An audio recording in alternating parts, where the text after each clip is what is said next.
This radio show contains differing points of view on current political topics, and due to the nature of its contents, it should be heard by everyone. Thank you for listening. 3, 2, 1. Now live from the Devil Radio Studios in Madison, Wisconsin, where the political party is just beginning.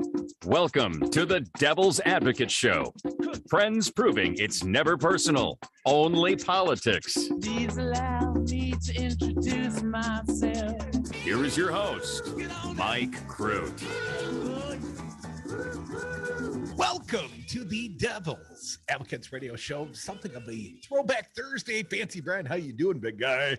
I am conscious and I am here. I just threw back a couple of Donald's burgers in the back. Had to. Busy day, man. Lots to. Oh, one of those where you're standing over a trash can hoping you can finish it before you have to do the next thing? Who's got time for a trash can, man? In your mind. Do you see what I'm wearing here? Fancy Brand. Maybe I better stand. Oh, you got the old WRD shirt. The old Resistance radio. Wow. Throwing it back old school. Nice. I know it's kind of got a flair to it. It still fits though, right? This one does. Does. I've been fat the whole time I've owned radio stations, so they all fit. I've been the same amount of fat myself the whole time. So when I put on something I haven't worn in a while, it's probably because it got used to not stretching to me. So I have to kind of live into it again. Buddy, let's jump into the headlines before we lose the audience. Thursday, I think we mentioned that. Now, Kamala spoke from Poland, the vice president. Don't often hear sound from the VP, so maybe we'll play some of that. And it could be Merrick Garland Day very, very soon. I'm feeling optimistic. I think we're going to go there very, very soon as well. And did you know, Fancy Brian, all these Republicans pushing, you got to cut off the oil, man. You got to cut off the Russian oil. And so effectively they had a House vote today and like 17 people voted against that bright idea. What? So we believe in naming names here, Fancy Brand. We're going to name names. If there's a record, why don't you use it? Well, at least a few of these names are going to be familiar to our listeners up on AM 950. Ilhan Omar's on that list. She said no? She said no. At least she had a good, rational, plausible reason. She didn't want to see the European people punished. And then there are some other no's from the other side of the aisle. From luminaries such as Louis Gohmert. Oh, yeah. All the way to, Mensa member Tom Tiffany from the great state of Wisconsin. Toxic Tom. That guy. He's on the list. He's so good. And I don't know if you know, but Toxic Tom, Tiffany, congressman from the great state of Wisconsin, he has been sued under the 14th Amendment of the U.S. Constitution, my understanding. Really? Yes. He has been sued. Scott Fitzgerald has been sued. And U.S. Senator Ron Johnson has been sued effective today in the federal courts. And we're going to bring you the instigator of these lawsuits. Well, we've got Minocqua. Brewing Company, Super PAC, the proprietor thereof. Kirk Bangstad joining us at 4:05 today. And they were an impetus behind these federal lawsuits seeking to block these Republican insurrectionists from the ballot this fall. Really? Yeah, they're in the courts. Yeah, they've already filed these suits. I mean, if you've committed a felony like that, you probably might not want to be on the ballot coming this fall. That makes sense. I got to leave some meat on the bone. Let's not forget, there is a separate effort afoot, a similar effort about Madison Cawthorn. You remember that guy. He said some interesting things. How can I forget? Overnight. I've been trying. Madison Cawthorn, the congressman from North Carolina. And apparently there was a challenge to his eligibility to the ballot that was taken up with the North Carolina Elections Board. And the Elections Board seemingly saw fairly favorably to the fact, seeing as he was a insurrectionist, apparently, banning him from the ballot per the 14th Amendment to the U.S. Constitution. Now, in North Carolina, my understanding, a Trump-appointed judge has blocked the action of the Elections Commission down there. So Cawthorn, at least his current trajectory, could go to the ballot. But instead of coming to the Wisconsin Elections Commission and saying, hey, Rojo shouldn't be on the ballot because if you are an insurrectionist bastard, and let's not forget, let's define that, because it wasn't like he was up there breaking China. Insurrectionist bastard is not a legal term? He was trying to break democracy. He and Tiffany and Scott Fitzgerald all were part of the Great Bay Sweep, the coup, the procedural coup that would hope to throw the Electoral College back to the states and back to Republican-controlled legislatures like the ones here in the state of Wisconsin. And they were all apart. And they did that, although I believe Ron, came up just a little lame, a little cock just short, after the January 6th insurrection happened. And they all expressed a willingness to effectively throw out the results of their own state election. So anyways, going to talk with Kirk Bangstad in the 4 o'clock hour. So stick around for that. You'll get all the details. They're hot and juicy. Lawsuits fresh off the presses. 3 federal lawsuits, or at least 3 named defendants, trying to block them from the ballot. Looking forward to that. And here is the lead as far as I'm concerned, Fancy Brian.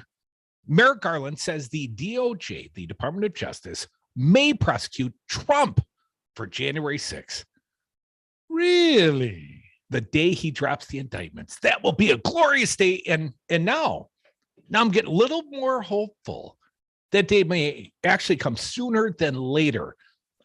He is quoted here, he being Merrick Garland, the Attorney General of the United States, "We are not avoiding political cases." A little bit more. Attorney General Merrick Garland pledged that the Department of Justice would not shy away from January 6th evidence that implicates Donald Trump or his inner circle. Well, that's got to sting.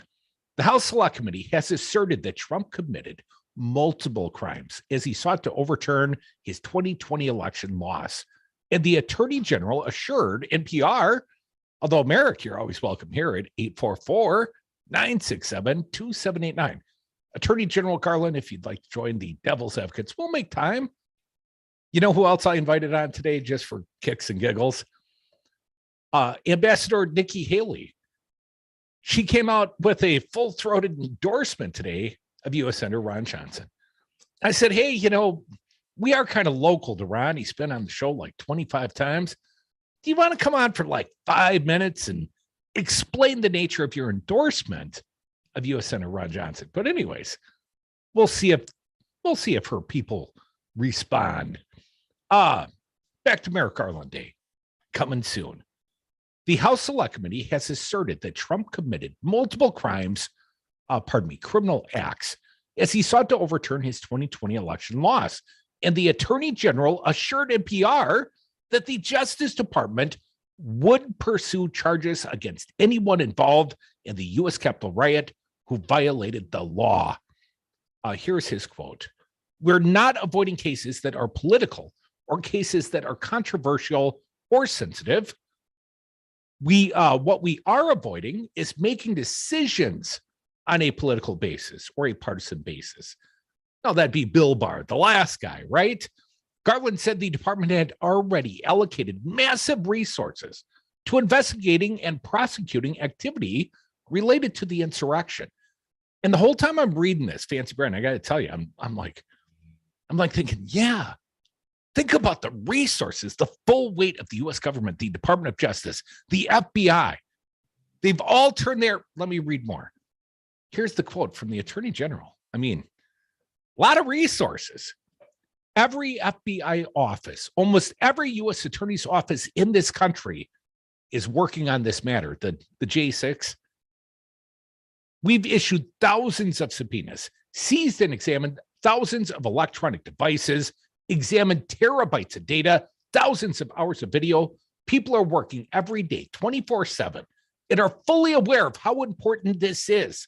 This had to do with the interference with the peaceful transfer of power from one administration to another. And it doesn't get more important than that. Damn, that's exactly what I want the man to say right after he drops the indictments against Trump or any of his inner circle. But, they're resourced, man. This is a big investigation. This is the clearest indication I've heard so far. Maybe I'm reading in a little bit fancy. I've been teased enough before. I'm just trying to keep myself. I'm protecting myself here. Okay, that's why I'm not too enthusiastic yet. Well, let me see if I can build your enthusiasm, fella. Prosecutors won their first conviction this week in federal court against the January 6th rioter with a guilty verdict against former Texas oil worker Guy Reffitt. And that followed a guilty plea to seditious conspiracy by an Alabama man who was affiliated with the Oath Keepers militia. Again, a quote from Garland, the Attorney General. We begin with the cases that are right in front of us, with the overt actions, and then we build from there. And that is a process that we will continue to build until we hold everyone accountable who committed criminal acts with respect to January 6th. Now I'm thinking, yeah, man, that's exactly what I wanted to hear. Now we do have a little sound of the Attorney General, the 1-year anniversary of him taking the job, apparently. But let's play the one cut number 32, if we could, the one regarding the January 6th. Play it. We do not shy away from cases that are controversial or sensitive or political. To do that would undermine an element of the rule of law, which is that we treat like cases alike without regard to the subject matter. Don't let the voice fool you, Fancy Brian. These are words with gravity. These mean the news is tightening around Donald Trump's neck. It gives me, it doesn't uplift you, little buddy, big buddy. I'm getting there, man. But until it happens, I can't let myself fully commit. Fire up, man. Fire up. Fire up. Merrick Garland, as much as said today, Donald Trump's going to prison for the rest of his life, or something close to that. Maybe I read, in between a couple of the lines. But I have great faith in the Attorney General of the United States. If not his tone, in his words. Come back. More devil's advocates. We got all the words and the tones, all the best words. We have to bring back law and order. You keep using that word. I don't think it means what you think it means.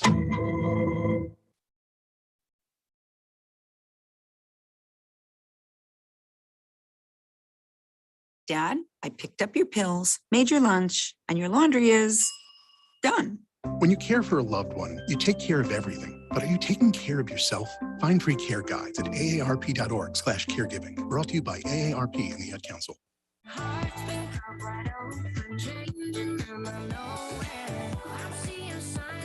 Hi, I'm Lindsay Sterling, and I know what it's like to struggle with mental health issues. If you have a friend that's going through a tough time, now's the perfect moment to reach out. Learn how to start the conversation at seizetheawkward.org. Brought to you by the Ad Council, the American Foundation for Suicide Prevention, and the JED Foundation. President Trump lost the election. Joe Biden won the election. Collectively, Republicans got 1.661 million votes, 51,000 more votes than Trump got. He exhausted his cases. He exhausted the court challenges. All the Republicans voted for Trump the way they voted for the assembly candidates. He would have won. It was not rigged. It was not stolen. Donald Trump lost the election. Joe Biden won the election. It's really clear. This message was paid for by the People for People Corporation. Donate online at p4ppc.org. Social media? You've kept up with the times. If you can do that, you can definitely save for retirement. Go to aceyourretirement.org, and in just 3 minutes, you'll get free tips to help boost your retirement savings. That's aceyourretirement.org. A message from AARP and the Ad Council. Treat yourself to some Wisco Home Goods natural lotions or sugar scrub in 2022. I'm Don, one of the owners of this family-owned Midwestern business in Madison, Wisconsin. Our natural hand soaps, lotions, and sugar scrubs offer you the luxury you deserve. Wisco Home Goods self-care products come in a variety of scents you're sure to love. So go on, add a little pampering to your daily routine. Order at wiscohomegoods.com. Natural, healthy, nourishing self-care and more at wiscohomegoods.com.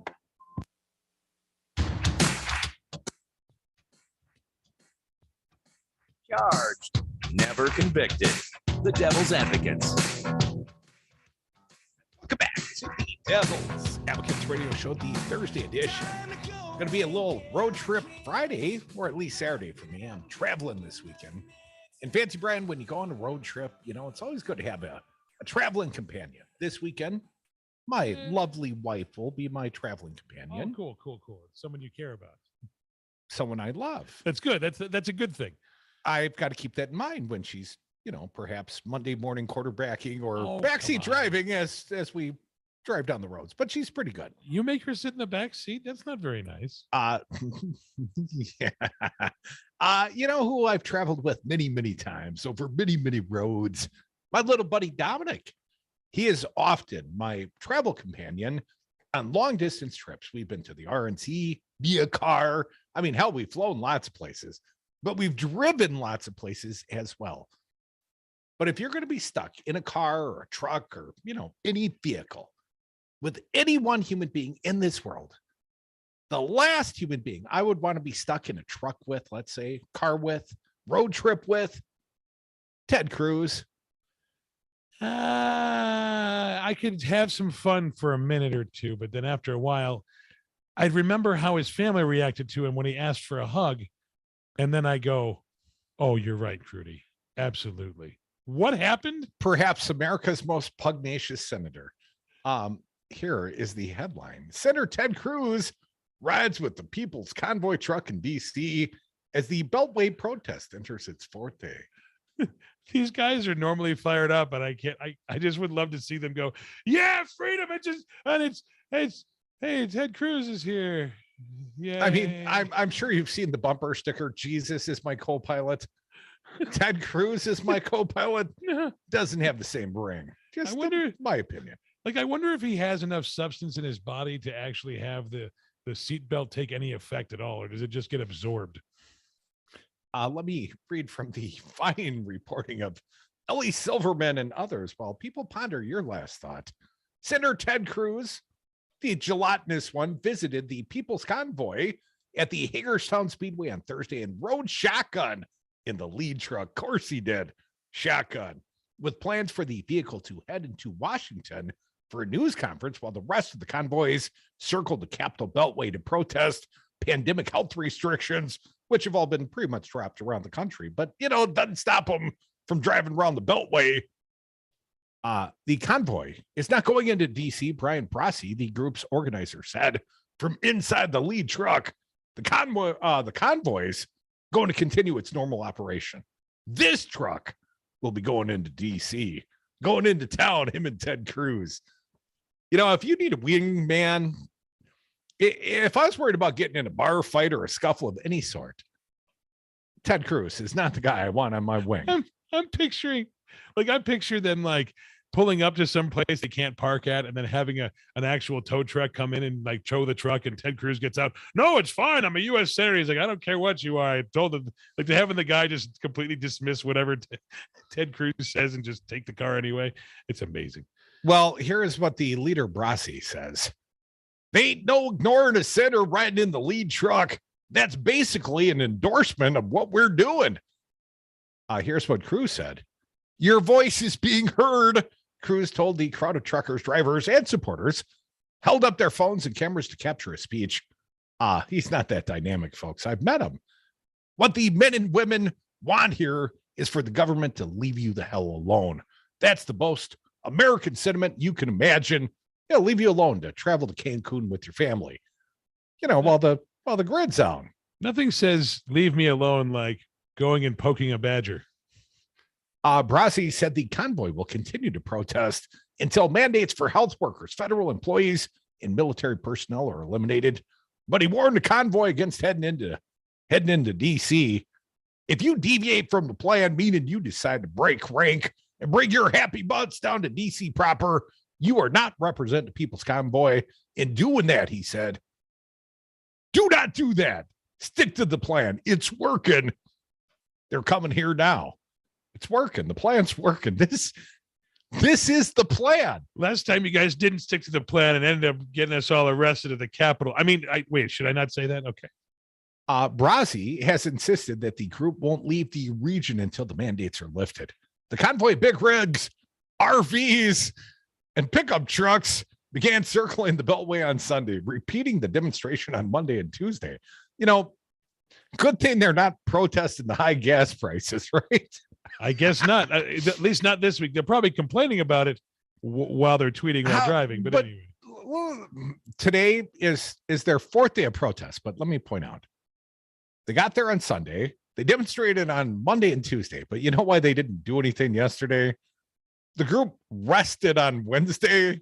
You know, like the Sabbath says, rest on hump day, due to the rainy weather and concerns about safeties on the road.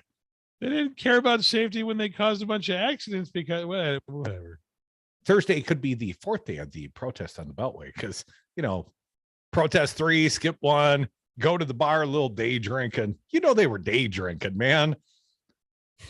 Rainy. I can't drive in the rain. Rain gets in my eyes. Brazzi and a little bit more here. Brazzi and the other convoy leaders met with Cruz and U.S. Senator Ron Johnson. How could we leave Rojo out of this story? On Tuesday morning in the Capitol to discuss their demands and grievances. And while no direct action came from the meeting, Brazzi said he saw it as a step in the right direction. So the convoy leadership met with Republicans over on the House side as well. Can't read and talk, man. You know, I barely read, barely talk. Can't combine the two. Walking and chewing gum? No, not me, not this guy. So anyways, Ted Cruz, what a traveling companion. I wonder. Do you think at least he brings the milk duds and what do you take on a road trip? Whatever happens to be stuck in his pocket at the time, probably, because he assumes that somebody else is going to take care of him. He's a senator. He can't fend for himself. He can't even buy his own milk, I bet. You want a gummy bear? It's warm.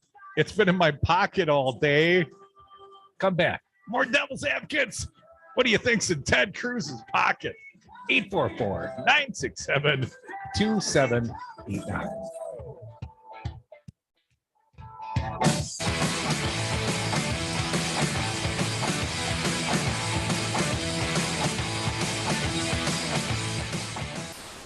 If you killed Ted Cruz on the floor of the Senate and the trial was in the Senate, nobody could convict you. Freedom! Ted Cruz, go yourself.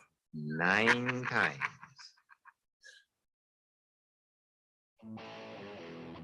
Miss your favorite show? Find our entire podcast library at devilradio927.com.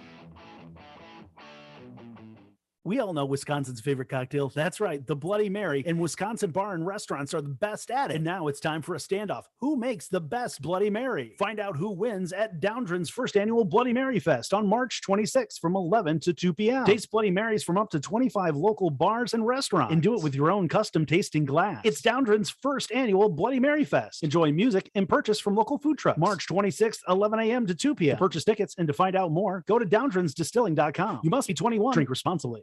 Here on Devil Radio, the happy hour is always the happiest hour of the day. If you want to end your day on a high note, join the happy hour at the all-new Dark Horse Art Bar, 756 East Washington Ave, right next to Salvatore's Tomato Pies. Happy hours now Tuesday through Saturday, 4 to 6 p.m. with drink and wine specials and $1 slices, and always free parking in our building. The Dark Horse Art Bar. Enjoy this unique, funky, cool space. Surround yourself with art with featured local, regional, and national artists, new shows. Coronavirus update. I'm Ed Donahue with an AP News Minute. Stocks finished lower. The Dow down 112 points. Public transit riders may be able to take off their masks next month. A U.S. official says the CDC is working on guidance that would ease the public transit mask mandate next month. The requirement extends to planes, trains, buses, and transit hubs. It was due to expire next week, but is being extended through April 18th, so the agency can develop new, more targeted policies. The official says the CDC will come up with a revised framework for when masks will be required based off its COVID-19 community levels metric. As of last week, more than 90% of the U.S. population is in areas with low or medium levels, where masking is no longer recommended indoors. Sagar Magani, Washington. The government is reporting inflation jumped 7.9% over the past year, the sharpest spike in 40 years. I'm Ed Don. You're always up for some fun with the family, so you order the essentials, a new board game, some baking supplies, and even a new projector for outdoor movie night. And with the Bank of America customized Cash Rewards credit card, you can choose to earn 3% cash back on online shopping, which could increase to up to 5.25% as a preferred rewards member. Rewards which you can put toward an extra treat that everyone will enjoy, like an old-fashioned popcorn machine.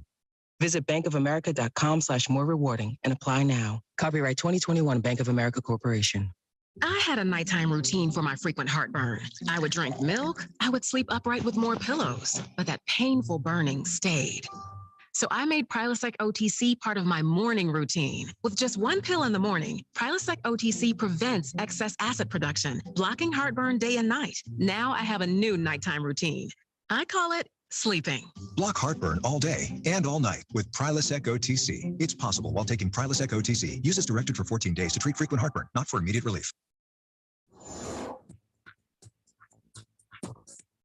For Devil Radio, 92.7 FM and WTTN 1580 AM. I'm Luke Mathers with your headlines. On Wednesday, the Wisconsin Elections Commission voted 3-3 on a motion to permanently provide guidance for local municipal election clerks to be able to fill in missing information on the envelopes of absentee ballots. The original guidance to do so was passed in 2016, and earlier this year, the commission voted 4-2 to extend such guidance for 6 months. Yesterday, Democratic State Senator Janice Ringhand of Evansville announced she will not be seeking re-election to the Wisconsin State Senate this fall. Shortly after Senator Ringhand's announcement, Democratic State Representative Mark Spritzer of Beloit announced he will be running for that state Senate seat. This morning, Republican State Senator Jerry Petrowski of Marathon announced he will not be seeking re-election either this fall, adding to a growing list of turnover expected in the Wisconsin legislature due to legislators retiring or seeking different elected office. You're listening to Devil Radio 92.7 FM and WTTN 1580 AM.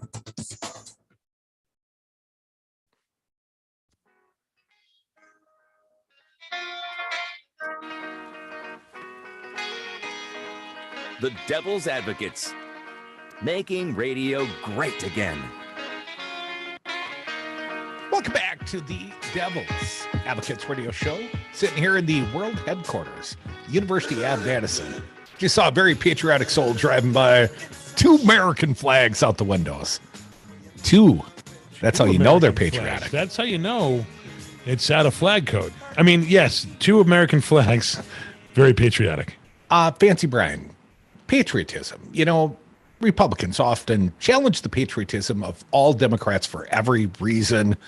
And they, of course, wrap themselves in the flag, or like Donald Trump, the former, humped the flag on a world stage. Didn't quite understand all that. But wanted to talk about, you know, the Republicans. They were very forceful that Joe Biden should ban all Russian oil. Ban all Russian oil. That was their advocacy. And Joe Biden said, okay, let's do that. Now, Joe Biden can't, you know, do that unilaterally. He does need congressional support. So today they took a vote. And 17 lawmakers voted against the Russian oil ban. And Fancy Brian, I think we should name names and reasons, at least in some of the cases. This reporting from thehill.com. On Wednesday, the House passed a bill that allowed a Russian oil ban and approved additional sanctions against the Kremlin for the attack on Ukraine. The bill received wide bipartisan support, with 414 lawmakers voting yes on the bill. Both Democrat and Republican leaders in the House supported the ban, with President Biden announcing similar moves against Russian oil on Tuesday. However, not everyone was on board with the latest measures to hit the Russian economy. Here are the 17 lawmakers, 2 Democrats and 15 Republicans, who voted against the bill. Cori Bush, Democrat from Missouri, and Ilhan Omar, Democrat from Minnesota. You know, we're up there, KTNF land. Omar said in an appearance on the Hill TV's Rising on Tuesday that she would vote against the bill due to the impact it would have on other countries. That's not only going to have a devastating impact on the people of Russia, but on Europe as well, Omar said. When we're having these conversations, they can't be just about the immediate gratifying response that we want to come up with. Instant gratification, I'm kind of down for that. I know Dom is. Republicans, Andy Biggs from Arizona. That guy's always out there in the news. Biggs says he supports a Russian oil ban, but not without a guarantee that the U.S. would work towards energy independence, which for him means what? More drilling, drill, baby, drill. He also condemned reports that Biden is turning to Iran and Venezuela to make oil deals amid the ban. Other Republicans include Marjorie Taylor Greene, shocker. Louis Gohmert, shocker. Gohmert said he could not vote yes on the bill until the U.S. became more energy independent, and Biden committed to not taking oil from dictatorships. You know, unless it's Trump or something. Here is the quote from Louis Gohmert. President Biden's outrageously calloused original decisions on his first day to make America and Europe dependent on Russia, Iran, and Venezuela for oil, while he chases a green new nightmare, has made the world dangerous for democracy while funding those who will end our freedom. Also on the list of no votes, Glenn Grothman from the great state of Wisconsin. Oh, what a joyous meatloaf man. Or Grothman, as the former president used to call him. Now, Grothman or Grothman, yeah, I'm not even sure what his mama calls him. Still lives with the mama, allegedly, in the basement. The meatloaf. But Grothman is a no vote. And he was the Trumpiest U.S. congressman in the last session. Makes Wisconsin so proud. Another Wisconsinite. Toxic Tom Tiffany. Tom was mentioned in that lawsuit that we're going to bring up in the next hour. Sort of a, insurrectionist sort. Maybe the 14th Amendment should ban him from the ballot in the fall. We'll see. A couple of other names. Dan Bishop from North Carolina, less familiar with him. And then there's Lauren Boebert and Matt Gaetz. So you got Marjorie Taylor Greene, Louis Gohmert, Glenn Grothman, Lauren Boebert, Matt Gaetz, and Tom Tiffany. What fine company. What fine. Oh, yeah. Andy Biggs. They're either from Wisconsin or well known as a crazy. Oh, yeah. Did I mention Paul Gozer, that guy from Arizona as well? Gozer, decry the bill is not putting the needs of the American people first. For a year, we've been living with an American last administration. This bill is case in point on how Americans are the last priority, and Democrats will bend over to help anyone but the voters here. Do you like my voice? Did I do that okay? I just, the voice is great. I just don't know okay. None of that makes sense. Okay, a few more names. Clay Higgins, Louisiana. Scott Desjalaris from Tennessee. And here's another favored one of the bright ones, Madison Cawthorn. Cawthorn decried the bill as virtue signaling by Democrats and declared the U.S. should not depend on any country for oil. For oil. That's how they say it down south. Oil. I just want to keep asking him to say it over and over again just to make him do it. That'd be oil. The House had an opportunity tonight. I'm doing this is reading on behalf of Madison Cawthorn, Congressman, North Carolina, Tar Heel. Well, you did live there. I did live there. The House, he took over for the chief, the chief of staff, the guy that lived in the trailer up in some. Oh, yeah. Damn it. What's his name? Can't think for a second. Mark Meadows? Oh, yeah, that guy. The apparent election fraud committer. From now on, a half abandoned RV in the middle of nowhere will always remind me of Mark Meadows. I just want to remind you that Mark Meadows does not live in a place that he resides in that is a abandoned trailer in the middle of nowhere. Well, after Mark Meadows, after he served North Carolina proudly, then along came Madison Cawthorn, who's actually moving out of his own district to go run in a different district closer to Charlotte and the South Carolina border. Apparently does better in polling there. But here's what he said last night. The House had an opportunity tonight to stand up to Putin with strong legislation blocking Russian oil and implement American first energy policies. Instead, the Suspending Energy Imports from Russia Act was nothing more than virtue signaling by Nancy Pelosi and House Dems. But you know what? We got some other sound of that very same Madison Cawthorn. I think it's on the rundown, boys. So I don't care who plays it specifically. Little short burst. Very same guy who was complaining, the Putin being, here's what he had to say about Ukraine and Zelensky. I'm not sure of the number, but play it for the people if you'd be so kind. Your missiles over to them so they can defend themselves better. But remember that Zelensky is a thug. Remember that the Ukrainian government is incredibly corrupt and it is incredibly evil, and it has been pushing woke ideologies, and it really there's the new woke world. Ukrainian Zelensky's a thug. Ukraine's corrupt, and they're pushing woke ideologies. Now, does that seem to comport with his statement about the House had an opportunity tonight to stand up to Putin with strong legislation, and instead was nothing more than virtue signaling by Nancy Pelosi and the House Dems? Well, compare that. Virtue signaling. I mean, what sort of virtue signaling is it calling Zelensky a thug and saying Ukraine's corrupt and, Oh, and the woke and it's the woke ideology. Well, how does that enter into it? What all you have to do is say woke. It's the new 9/11. You just say woke, and people are like, "Yeah, screw them." I mean, if you're not woke, I know Matt, our buddy Matt in the mornings likes talking about, if you don't know history, you're not woke. Well, what's the opposite of woke? I'm asleep. I'm asleep at the wheel. I'm nearly comatose here. I am willfully not knowing things. Willful ignorance. Call me the ostrich. My head's so far up something. Thomas Massey from Kentucky. Massey said he'd be voting against the bill on Twitter. Well, the ban the Russian oil bill, but made the motion on Twitter due to Biden's lack of plans for energy production and to obtain oil from other dictatorships. Biden has no plan to enable development of traditional domestic energy sources. What about green energy? Oh, those don't count. I forget.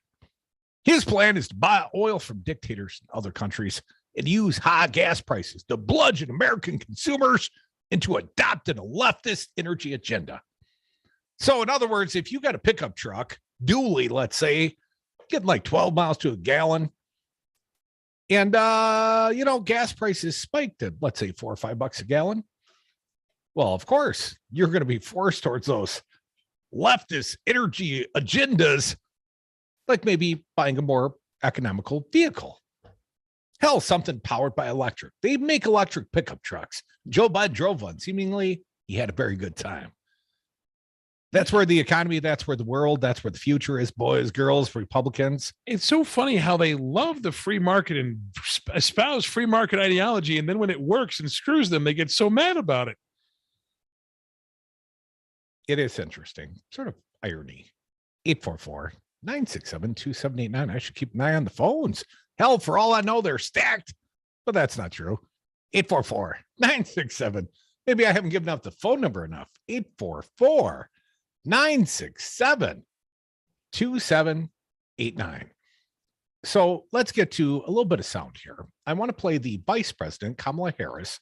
We don't often play her as much as we should, because they don't often let her go out there and say lots of stuff. But Fancy Brian, if you'd be so kind, let's play the Vice President. She is in Poland, and the reason she's there, of course, is because of the massive number of Ukrainian refugees pouring over the Polish border. So, in the words of the Vice President, play cut 10. I am here, standing here on the eastern flank of NATO to reaffirm our commitment, the United States commitment to Poland and our NATO allies. More from the VP cut 11. I have been watching and reading about the work of ordinary people doing extraordinary things in this time of great difficulty. And so I bring you thanks from the American people to the Polish people for what you all have been doing. Well, we stand together with the Polish and the Ukrainians, unless you're Republican, of course. What are we up to? Cut 12? There is no question that we stand united as it relates to many issues, and the particular issue of Ukraine. In particular, Ukraine. Again, unless you're Republican, you support Putin then. Cut 13, Vice President Kamala Harris. Let's talk about some consequences. As we have said from the beginning, if Russia were to take aggressive action, there would be consequence. And those consequences, I believe, have been evident, but are a result of the work that we have been doing together as a unified force. My prediction, pain. A little bit more from the vice president. Let's support the Ukrainians. Cut 14. We support the people of Ukraine who have shown extraordinary courage and skill in their willingness and, yes, ability to fight against Putin's war and Russia's aggression. Did you hear Peter Doocy, Foxy News' Peter Doocy whining at the White House today? Why is everything Putin's fault these days? You know, gas prices have been rising all year and now it's Putin's fault. And, you know, Jen Psaki did kind of have to bitch slap him a bit, but she often has to with Peter Doocy. You wonder if, anyways, back to the vice president overseas in Poland, doing it together, cut 15. We will do everything together in partnership, in solidarity, to support what is necessary at this very moment in terms of the humanitarian and security needs of Ukraine and the Ukrainian people.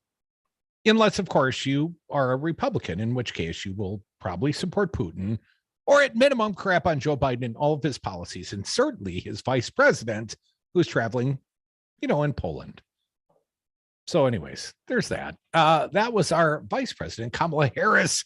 Always good to hear from the VP. Don't hear enough from her. Come back, could hear from you, 844-967-2789. Don't forget, in the next hour, my pal Kirk Bangstad from the Minocqua Brewing Company Super PAC, talking about the new federal lawsuits, hoping to push Ron Johnson, Tom Tiffany, and who else? Oh, yeah, Scott Fitzgerald. All from the great state of Wisconsin, trying to push them off the ballot. Come back. You could be first in the queue. 844-96-PARTY. I don't have a message. I don't like to get into taking sides. I think the message on the internet, you can find all sorts of people saying different things. To some, a baby's babbling doesn't mean much, but it does. Especially if there's no babbling at all. Little to no babbling by 12 months or later is just one of the possible signs of autism in children. Learn more at autismspeaks.org. Brought to you by Autism Speaks and the Ad Council. Pa, why can't we telegraph while riding a horse? Son, there ain't no one to blame but Jeffro. He was riding old Betsy the Stallion, tip-tapping away at his telegraph, when blam, ran right into the side of the saloon.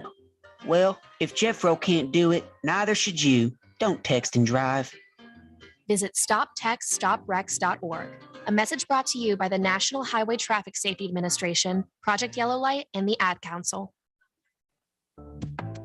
Spruce up your home with soy candles from Wisco Home Goods. I'm Don, one of the owners of this family-owned Midwestern business in Madison, Wisconsin. Our candles are 100% sustainable and come in a variety of unique blends and scents.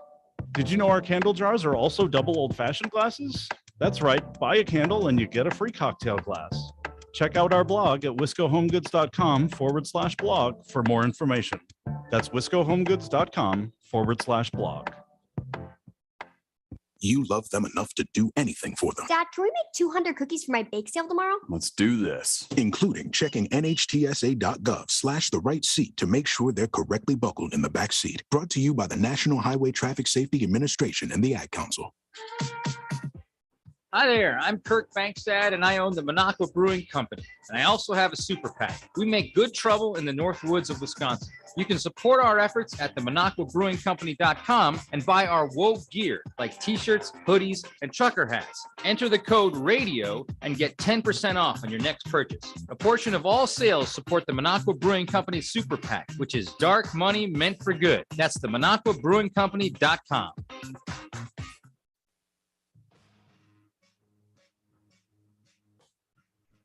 Think you know politics?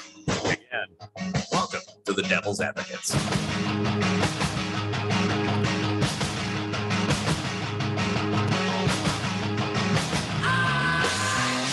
Welcome back to the Devil's Advocates Radio Show, the Thursday edition. Yeah, we kind of built up to that one. Got some breaking news. Michael Flynn, former general, former, Trump, national security advisor. Guy that had to quit after like 24 days, apparently did a little lying to the vice president.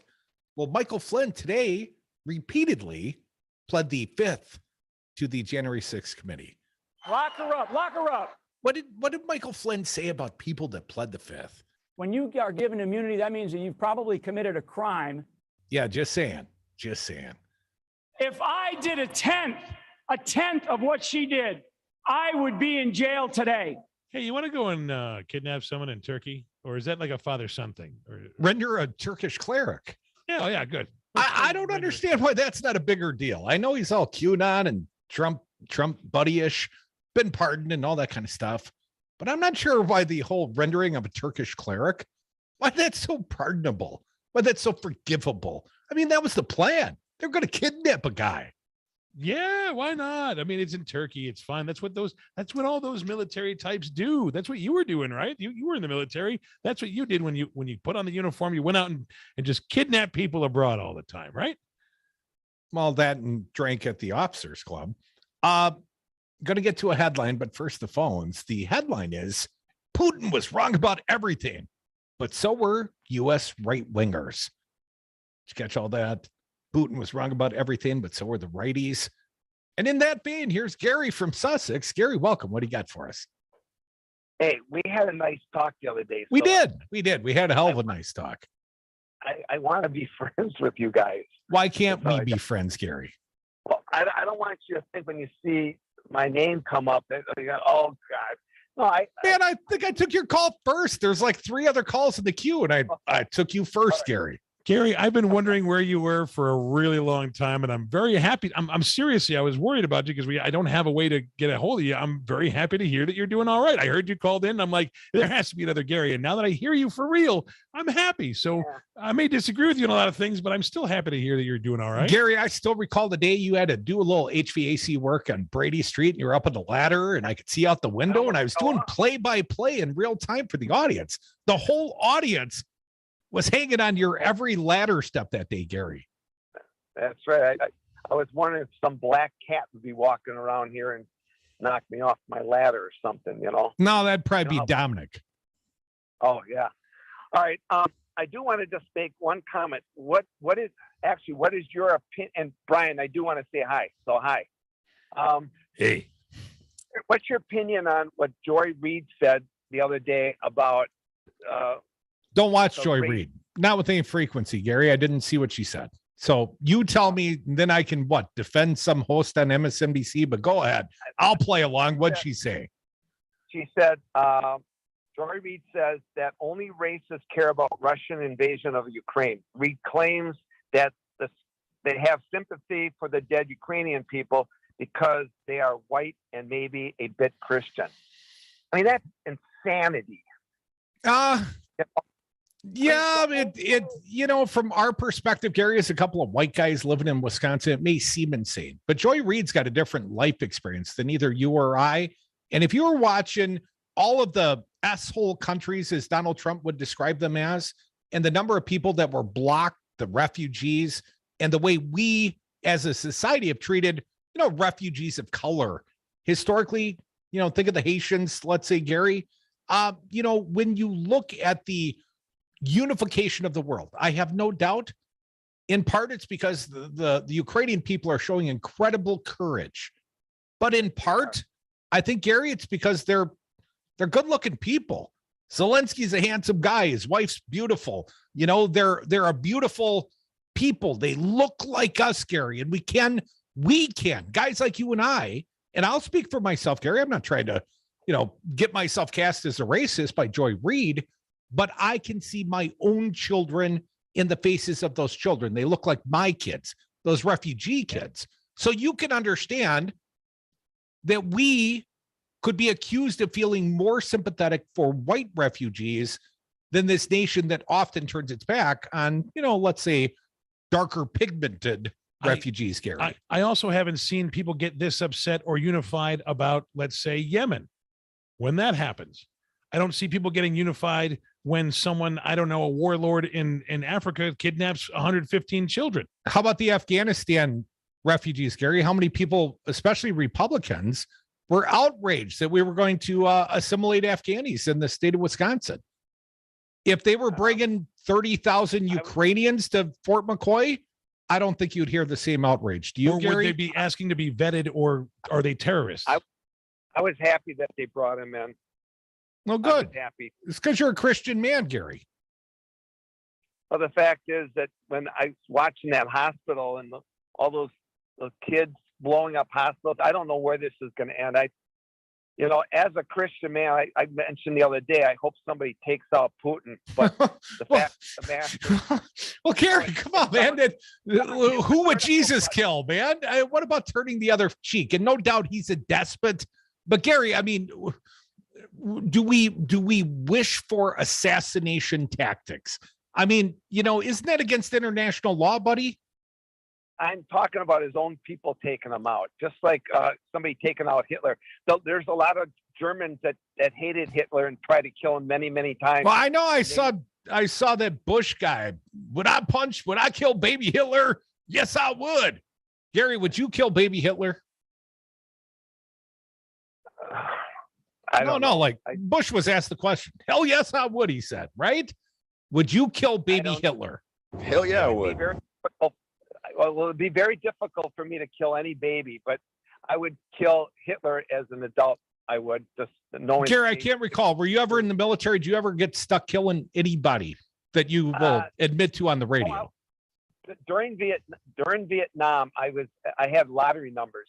Yeah. And so my lottery number came up 157, and they took up to 150. So I got around it for 2 years, and then after that, I got married right away, and then the war ended like 3 years after I got married. You still married to that girl, Gary?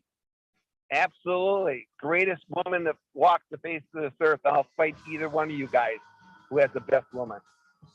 Well, Gary, I'm sure she's a fine woman. She kept you out of Vietnam. Well, actually, my number kept me out of Vietnam, so I was lucky. My brother got drafted, but I didn't. So. Well, Bone Spurs kept Trump out of Vietnam, and an anal lesion kept Russia out of Vietnam. So, it's always something that keeps you out of the Nam, man. Yeah, John Kerry ended up getting a Purple Heart for some rice getting speckled. Man, you cannot sit on your couch enjoying the marital relations, Gary. You cannot talk trash about a patriot that went and served his country. I mean, the guy was a Bronze Star winner as well. Oh yeah, I forgot. You Swift voted him. That's where a lot of this crap started from, Gary. Have some respect for those of us that did serve. More Devils. We'll be back.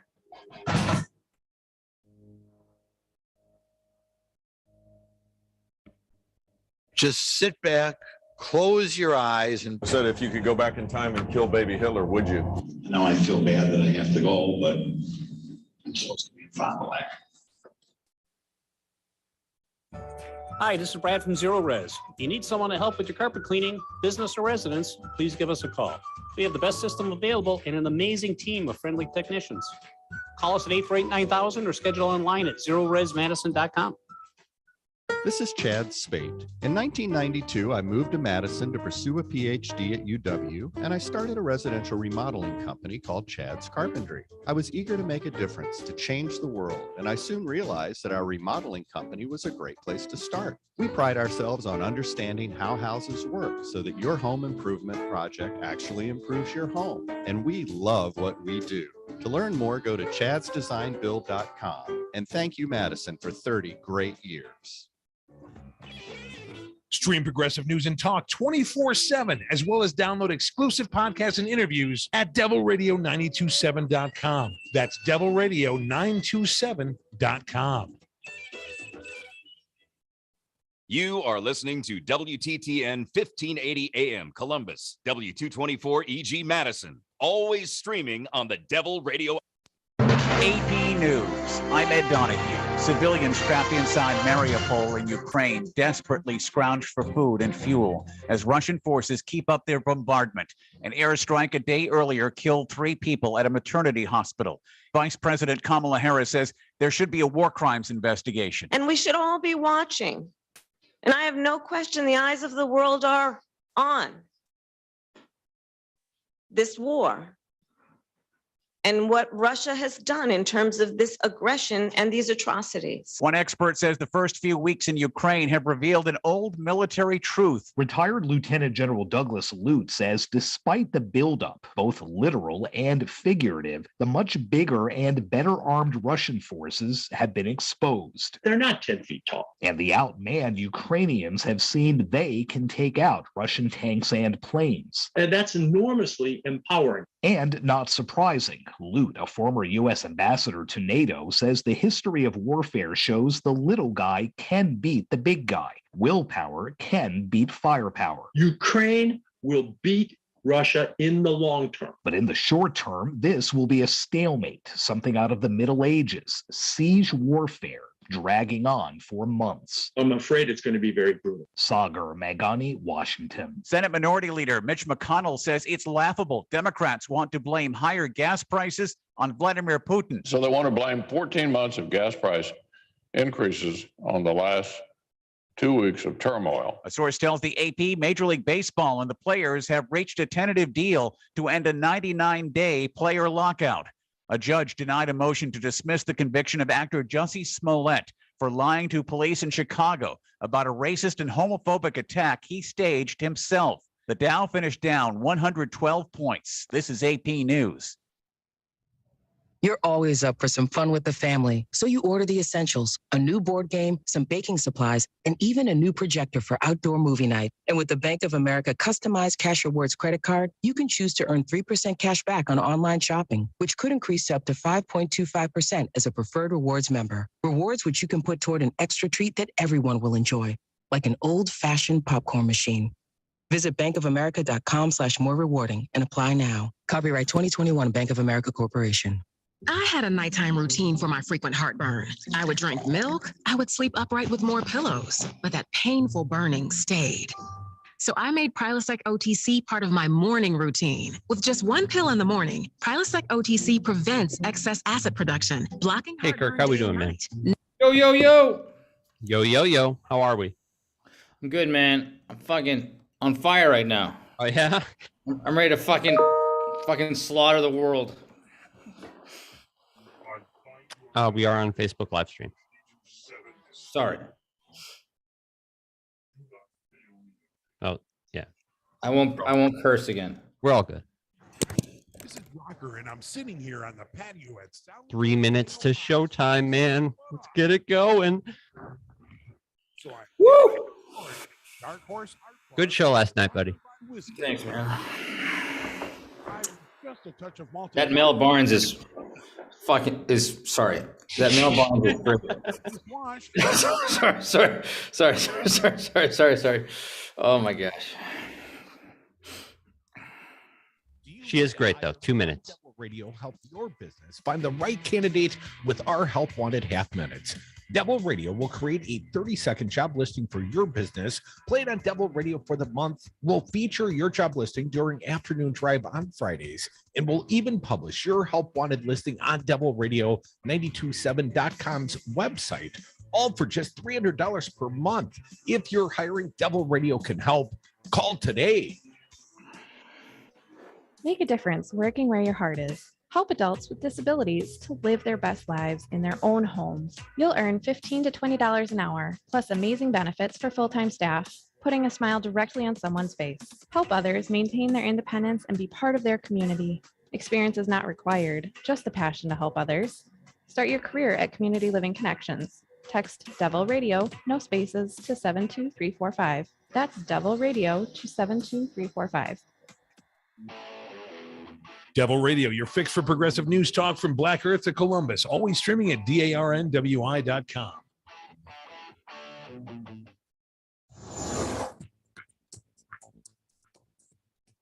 For Devil Radio, 92.7 FM and WTTN 1580 AM. I'm Luke Mathers with your headlines. According to a Legislative Fiscal Bureau memo produced at the request of Wisconsin State Senate Majority Leader Devin LeMahieu, the Republican-authored Manufacturing and Agriculture Credit has cost the state $2.86 billion since 2011. Republican lawmakers claim the tax credit would cost the state $617 million over its first 7 years, but it cost $1.4 billion over that period. In the last 3 years, the cost doubled to more than $2.8 billion. Analysis from the Wisconsin Budget Project has shown the tax credit has gone primarily to filers with incomes over $1 million and requires no proof of job creation to receive the credit. Cloudy skies in the forecast with a 40% chance for snow flurries this morning and the high today of 27 degrees. Partly cloudy skies expected this evening with winds up to 15 miles an hour and an overnight low of 15 degrees. You're listening to Devil Radio 92.7 FM and WTTN 1580 AM. Devil Radio programming is produced live in the Solidarity Realty studios. Find them at solidarityrealty.com. Solidarity Realty. There is an alternative. Warning, you are about to listen to the greatest radio show ever. And due to contractual obligations and to shield our airwaves and corporate licensees from any semblance of liability, responsibility, and gullibility, we must tell you the views represented on this show are not necessarily those of this station or its management. This radio show contains differing points of view on current political topics, and due to the nature of its contents, it should be heard by everyone. Thank you for listening. 3, 2, 1. Now live from the Devil Radio studios in Madison, Wisconsin, where the political party is just beginning. Welcome to the Devil's Advocate Show. Friends proving it's never personal, only politics. Please allow me to introduce myself. Here is your host, Mike Crute. Welcome back to the Devil's Advocates Radio Show. I got a fine guest joining me right now live via Zoom. Is the proprietor of the Minocqua Brewing Company and the Minocqua Brewing Company Super PAC. He's my good friend, Kirk Bangstad. How you doing, Kirk? Crute, I'm doing good, man. It's good to see you. My brain hurts. I've been thinking way too hard today. You're all fired up. I can tell. I'm fired up, man. Kirk, big occasion. There is a lawsuit afoot. You guys are suing through the federal courts, my understanding, to block U.S. Senator Ron Johnson and Congressman Tom Tiffany and Scott Fitzgerald of the great state of Wisconsin, trying to ban them from the ballot for their insurrectionist conspiracy to overturn the election in 2020. I love it, man. And we'll talk about perhaps the chance of a favorable outcome. But Kirk, where'd you get this bright idea? From North Carolina. A group of citizens took Madison Cawthorn to court for the same thing. It's called Article 3 or Section 3 of Article 14 of the U.S. Constitution, that was meant to not allow the generals and the congressmen who were fought in the Confederacy in the Civil War to hold office again, because they just vote to go back to slavery if they were allowed to hold office again. And so that's the reason this thing was put into the Constitution. But it's called, you can't run for office if you've been convicted of being a part or aiding and abetting an insurrection. So we had an insurrection in January 6th. This law is like a really old, but it holds, and that's the basis of it. And the federal courts is the venue, but let's compare this with the Madison Cawthorn action for just a moment. Cawthorn, the people that had the claim against Cawthorn in North Carolina went to the North Carolina Elections Commission. And the Elections Commission, apparently sympathetic, and seemed like they might even consider upholding this ban of Cawthorn for the ballot. And then a Trump federal judge stayed any action from the Elections Commission. But you've chosen the other venue, or a differing venue. You've chosen the federal courts.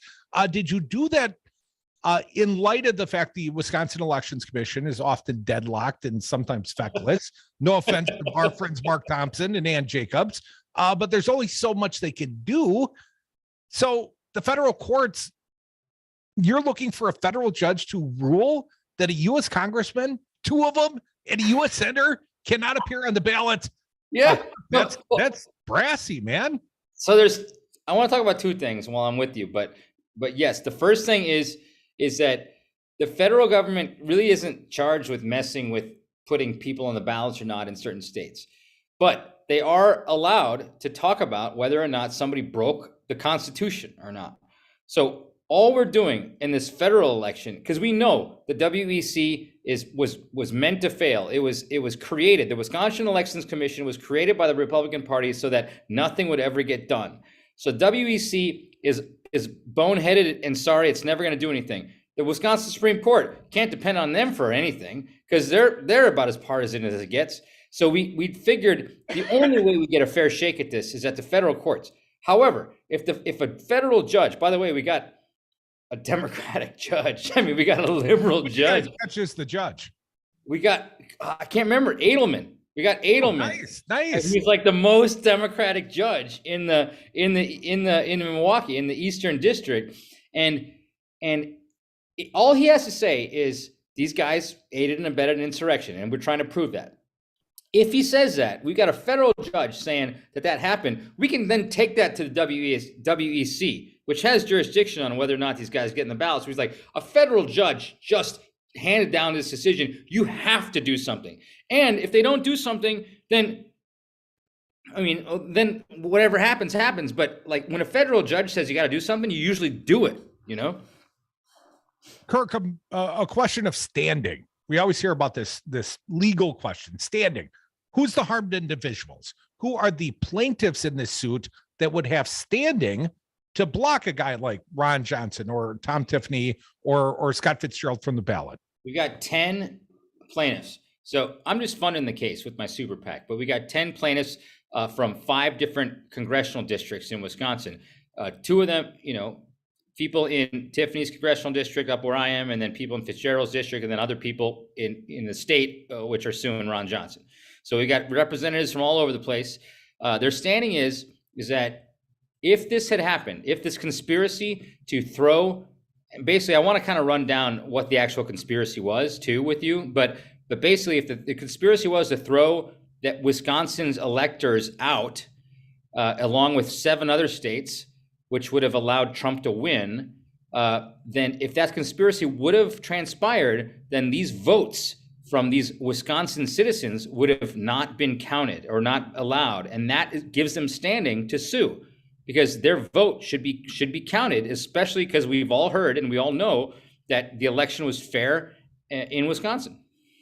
Folks, you are listening to the Devil's Advocates Radio Show. Got a fine guest. He is Kirk Bangstad, the proprietor of the Minocqua Brewing Company Super PAC, and they're funding a federal lawsuit in action against U.S. Senator Ron Johnson and Congress people Tom Tiffany and Scott Fitzgerald, both of the state of Wisconsin. And the allegation against these people is effectively they conspired in the insurrection. And it all kind of stems from the Eastman memo.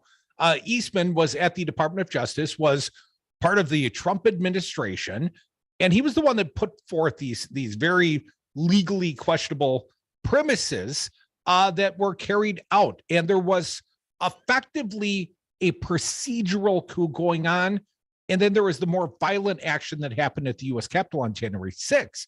But it's the procedural coup, if I'm understanding you, Kirk, and the nature of this lawsuit, it was the fact that they had willing co-conspirators in Johnson, in Tiffany, in Fitzgerald that were willing to question the outcome of the election in their own states, even though they knew that these were valid counts, that Joe Biden had won the state of Wisconsin, yet they were still willing to undertake this endeavor to procedurally overturn the election, throw it back to the states. And obviously the end game was to declare Trump anoint him the winner. Yep. So in our complaint, it's 70 pages. It's a freaking suspense novel. I said freaking, I didn't do anything bad, Crute, don't worry about it. So, I'm not close. So basically, yeah, Johnson had admitted to like the Republican Party chair in Green Bay that he knew this election went to Biden. That was written about by the Republican Party chair. We got that in the complaint. But this is the crux of it. This is like the 60-second pitch. So Eastman and Chesborough, the 2 lawyers for Trump, devised this plan.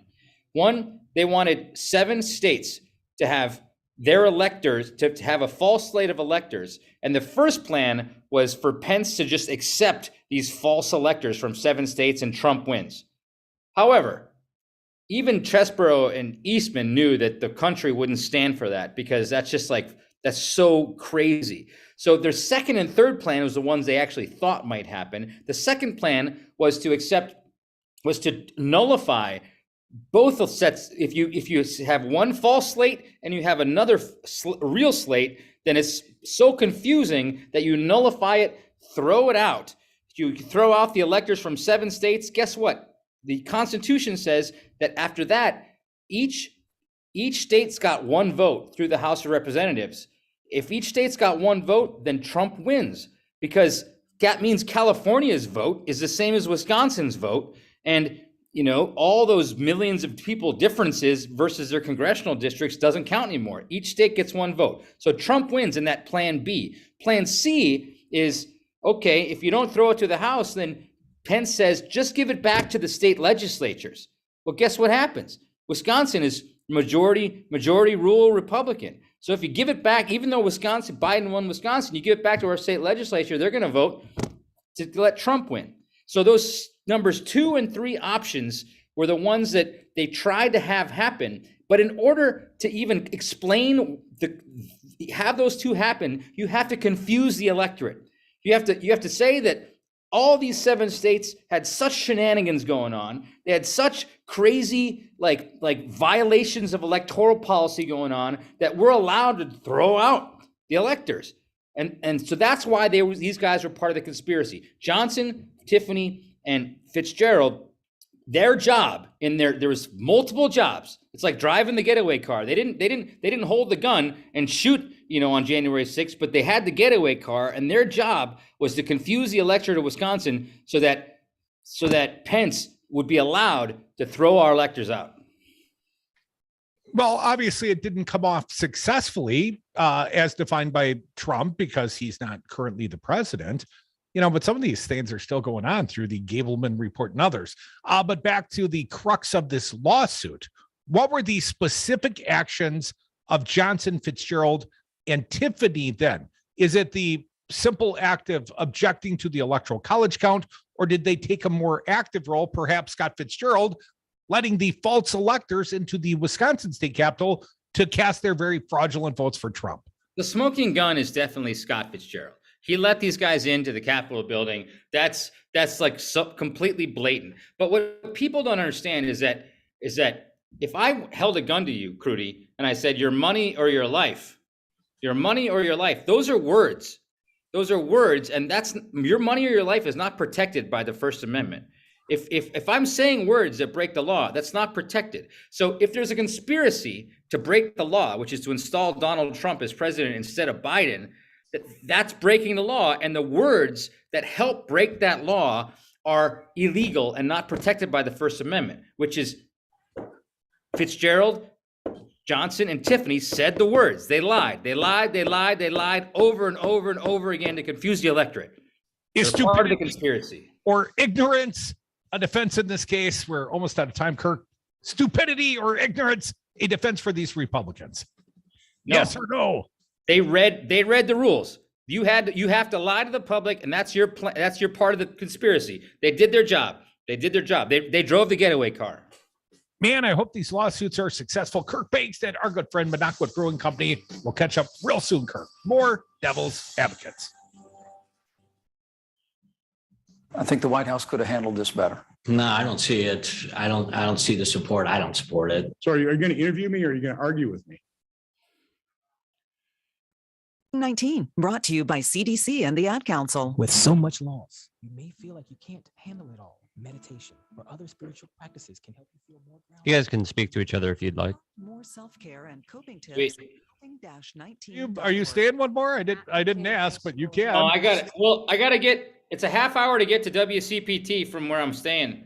So I thought you had to be on there at 5:30, but yeah, I got to get there because they want to see my face at 5. I said goodbye. You can be gone, or you can stick around for 7 minutes. I should probably go. I just had a double IPA, so I'm fucking riled up right now.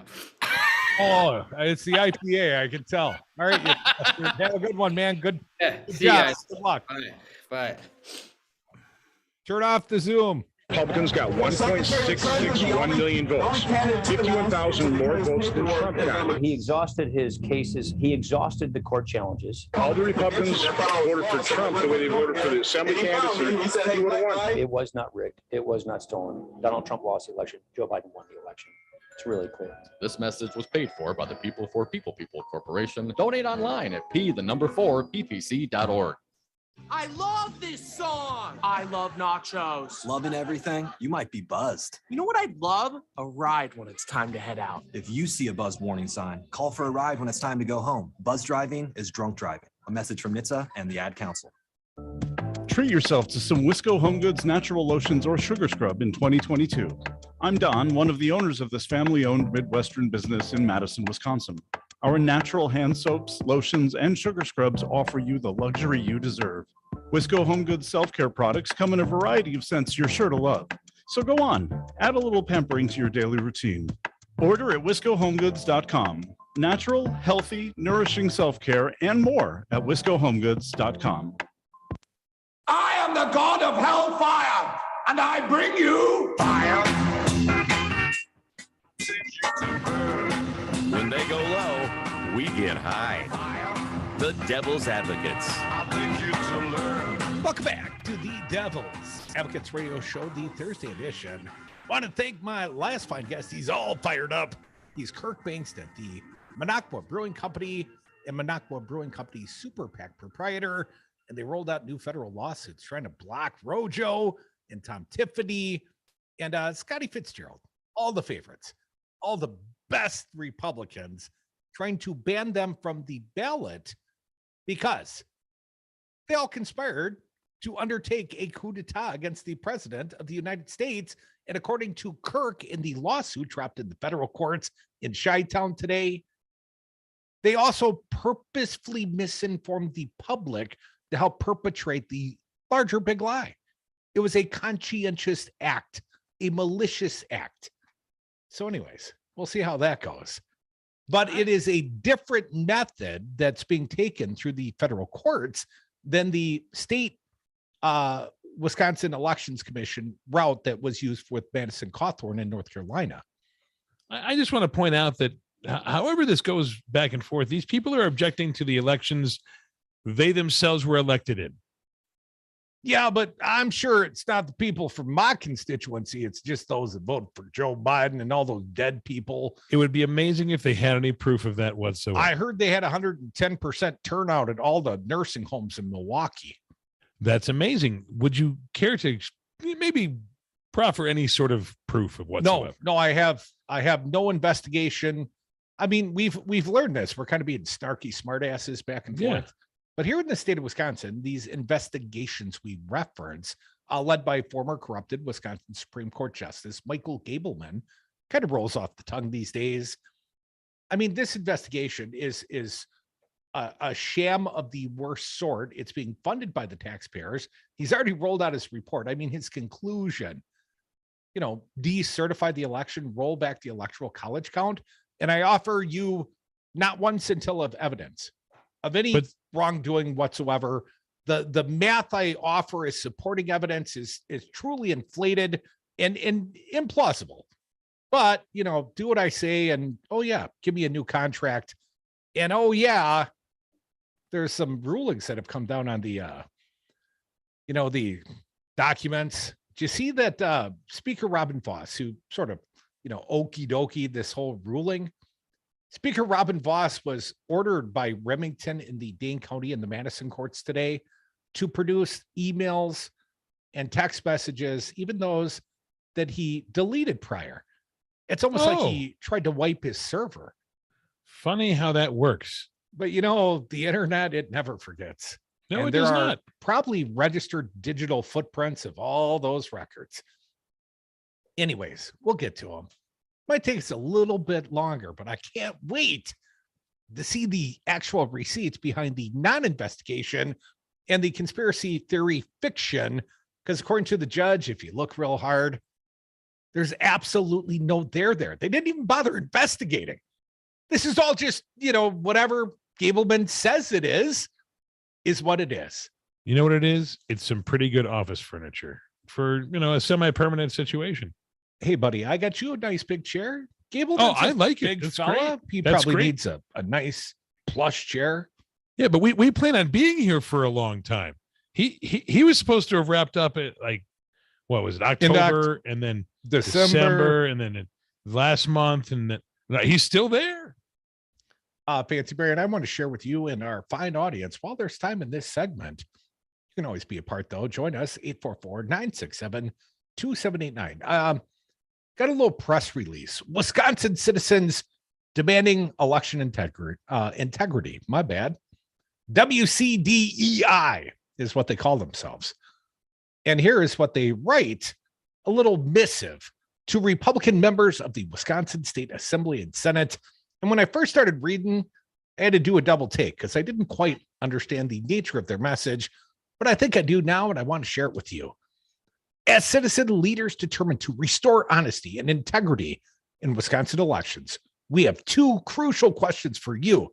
Again, sent off to the Republicans in the legislature. On which side of history do you stand?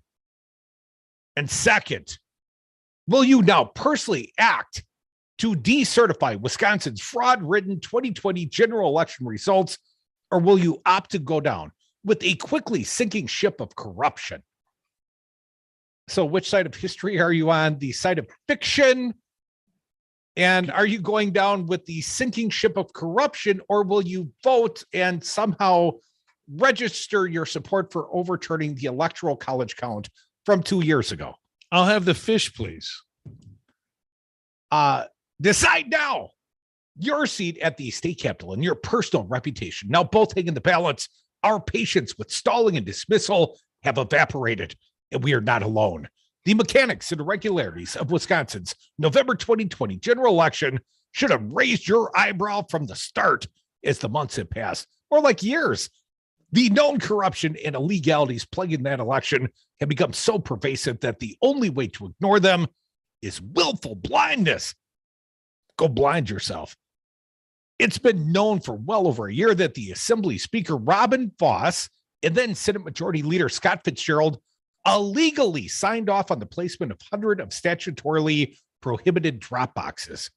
They're calling out the legislative leaders and the guy that now serves in the Congress that's being charged as being part of the big lie conspiracy, the coup d'etat. But anyways, I read on. They signed off on illegal drop boxes that these two leaders, air quotes, ignored all proper legislative process and decided state election policy on their own. It's constitutionally and legally repugnant that your silence and lack of action ultimately permitted Vos and Fitzgerald to get away with this clear violation of state law is worse. And it goes on like this. There's more. You know, in the old attitude, you know, the enemy of my enemy somehow becomes my friend.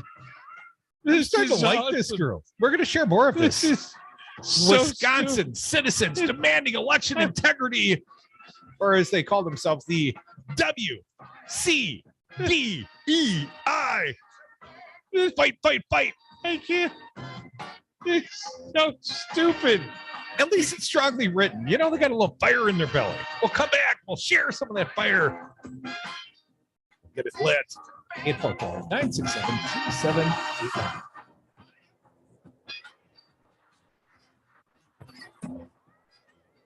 You want to get high, man? I have never been more excited about anything that I have gotten the chance to work on.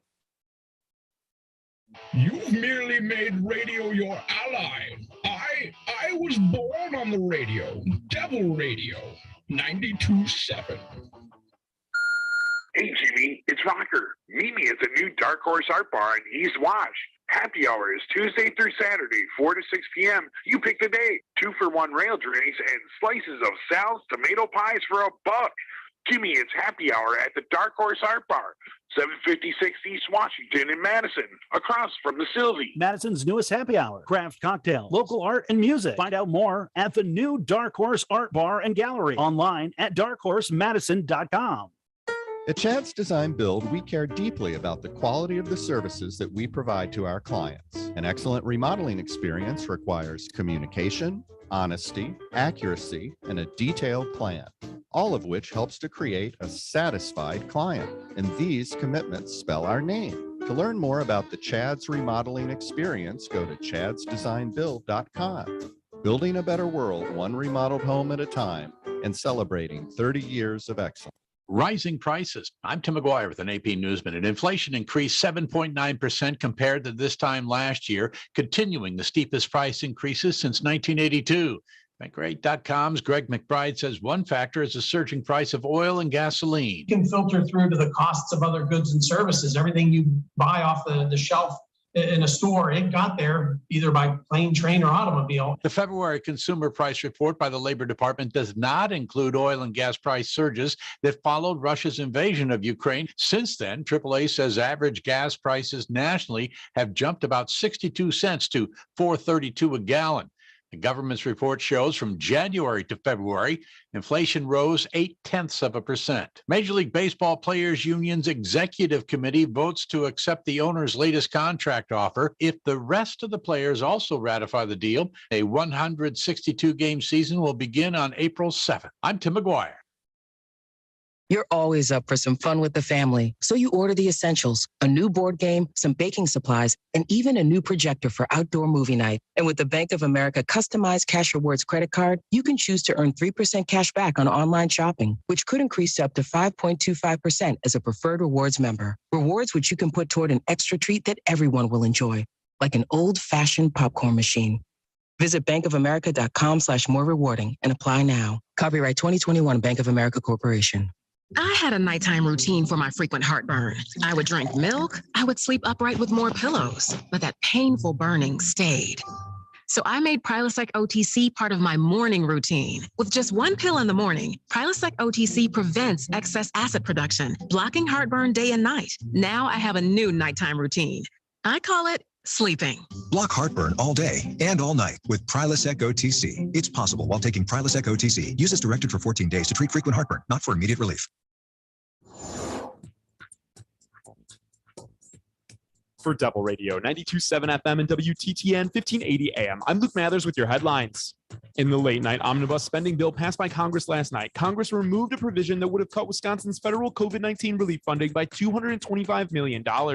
After learning of the provision, Wisconsin Governor Tony Evers called on the state's congressional delegation to prevent the state from losing vital relief funding for Wisconsinites. The provision was ultimately left out of the omnibus bill.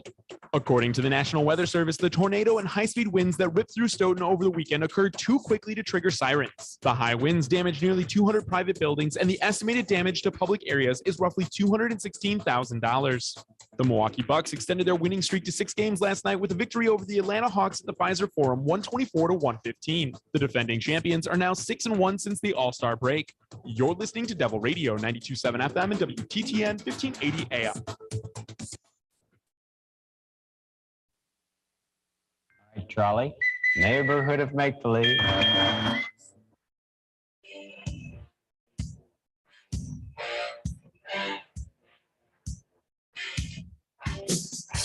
The devil's advocates may not agree on much, but funny is funny.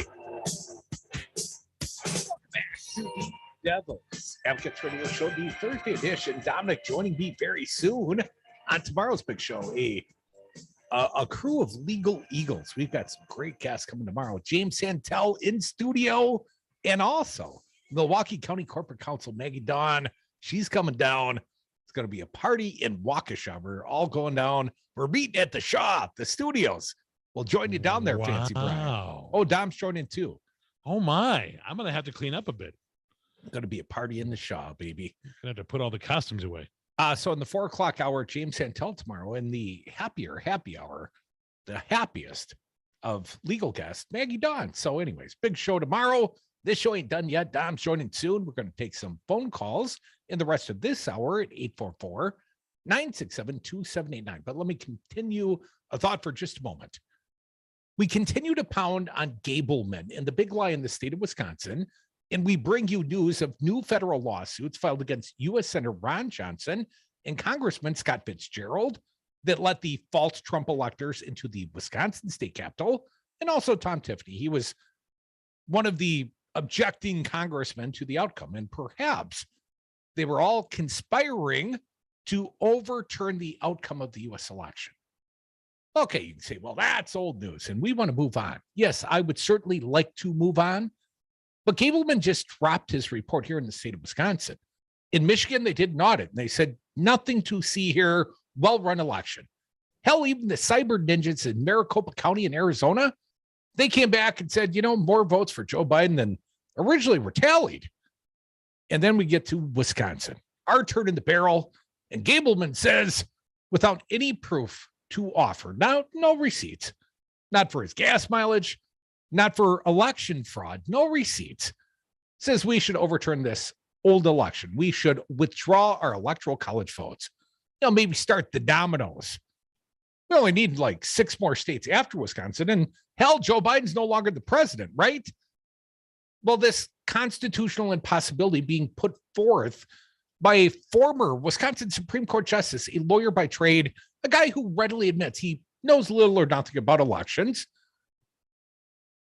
Well, he is breeding this sort of press release and the citizen actions that are now happening in the state of Wisconsin. I want to read a little bit more from some of the fine citizens.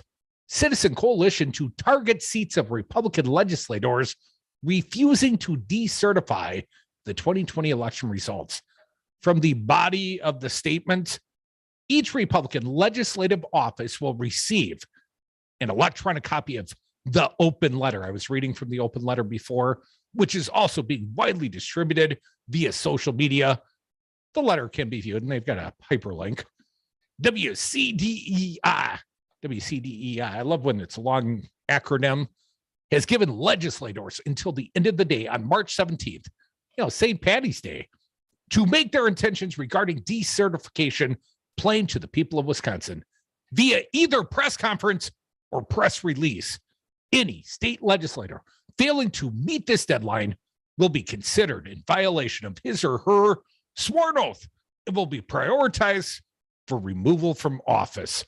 The coalition's large and growing network of citizens will subsequently work to achieve those removals. So the fringe is coming after the straights in the Republican Party. And I use the term straights very loosely in this case. That's a great idea.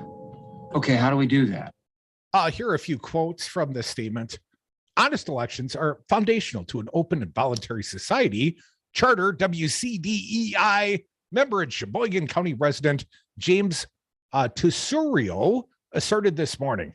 Evidence of the profound election voter fraud that riddled Wisconsin's November 2020 election has only continued to mount over the past 16 months. If our legislators refuse to see and act on the truth, citizens have a duty to remove and replace them with individuals whose vision, principles, and commitment to a free society are fully intact. Do they have those people in mind, or they just assume they exist? I'm not clear. Tesurio is no stranger to principle, having served 10 years in the U.S. Army Aviation and obtaining the rank of captain. So he's a veteran.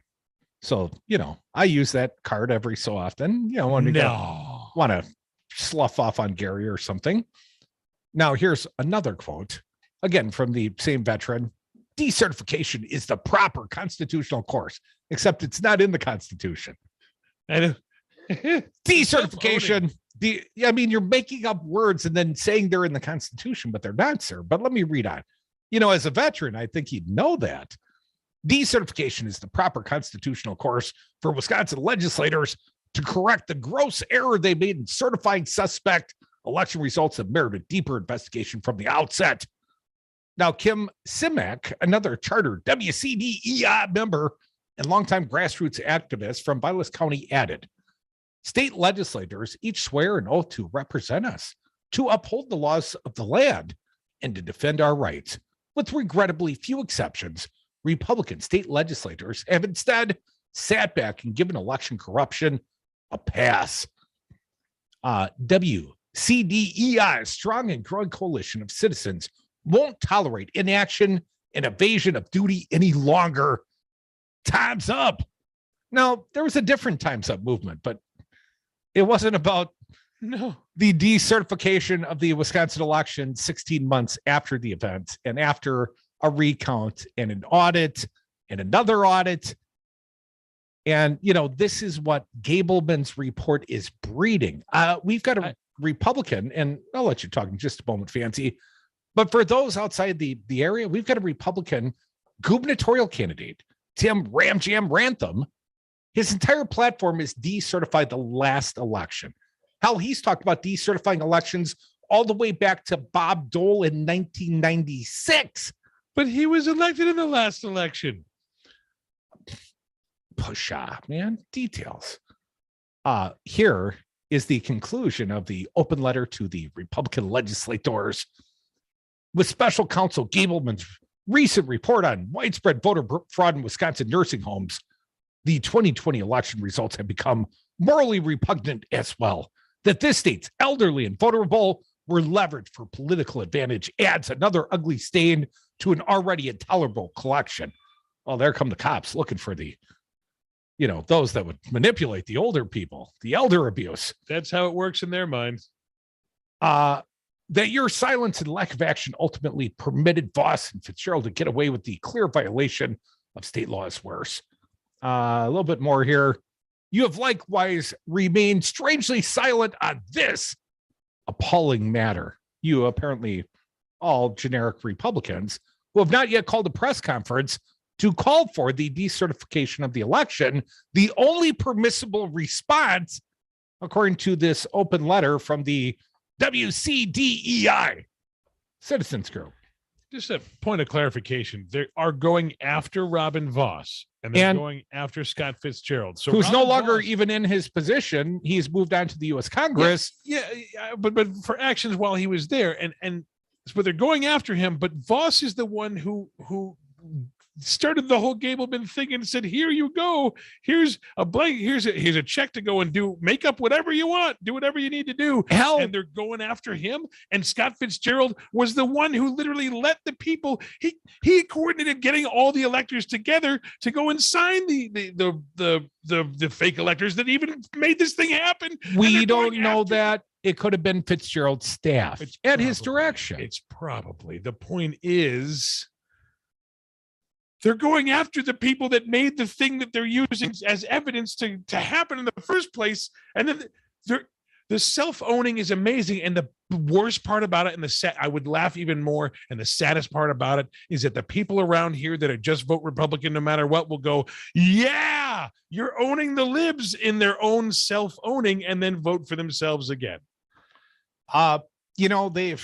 They've edified me. They've added, not yet, but eventually I'll look up this word. They've thrown a 50 center at Crute. Let me read. I don't even know the definition of this word. Your so-called Republican leadership continues to deceive, obfuscate, and inveigle. You ever inveigle? I've never inveigled. To insist all is well and bully the tiny handful of legislators who dare disagree. I think they mean ramjam.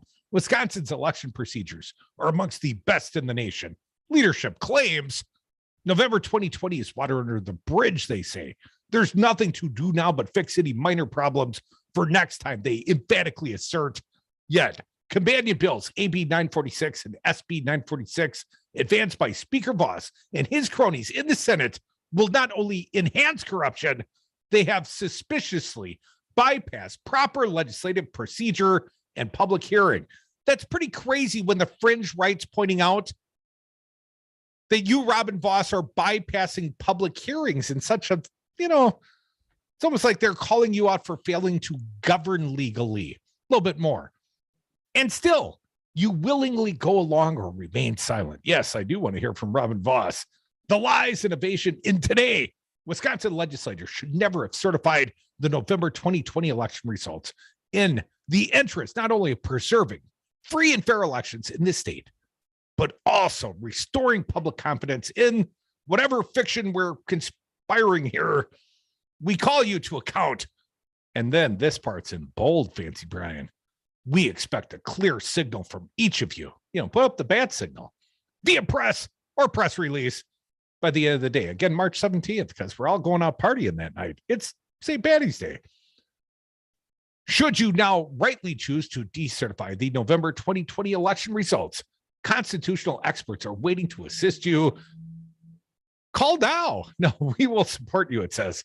However, should you continue to follow your corrupt leadership, think Robin Voss, off an ethical and moral cliff, you will merit every single political consequence that ensues. We will come for your seat we will activate our extensive and growing grassroots network to ensure that we get it.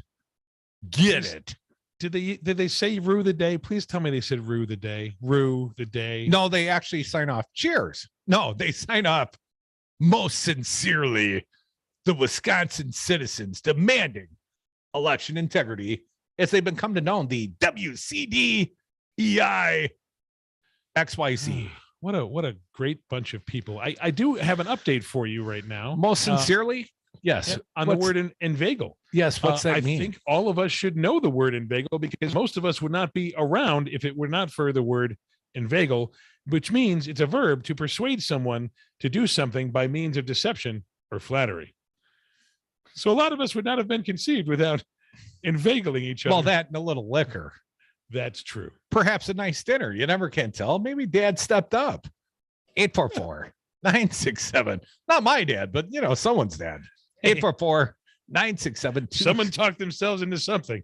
2798. We got some patient people. Let's get to them. Catherine, you've been holding the longest from Madison. What's your thought? Hi, Crute. Yeah, hi, Catherine. Those folks are really, really tiring, aren't they? I'm calling about something you mentioned quite a bit earlier, but I wanted to say that Kirk Bangstad lawsuit is fascinating. That was a fascinating section there. I'm really curious to see how that's going to turn out. I was calling about something much smaller. It's just a personal irritation, and I really liked when you said that, the anti-woke folks or something. Well, what is it better to be asleep, or what do you want to do your job while you're asleep? Woke is good, right? And the same thing too when they have this virtue signaling. They don't realize that virtue is virtue, right? Like if you give money to your church to put a new roof on, but you want to have it mentioned in the flyer they give out at church that you donated the money, it was still a good thing, right? It was virtuous to get the roof back on the church, right? So they're complaining about, they're admitting that what it is a virtue. Well, and so they're also admitting, virtues, Catherine, that they lack those virtues, like empathy. They don't go there so much. As I asked Gary, I guess technically, who would Jesus shoot? Come back with us. More Devil's Advocates, more of your phone calls as well. 844-96-PARTY.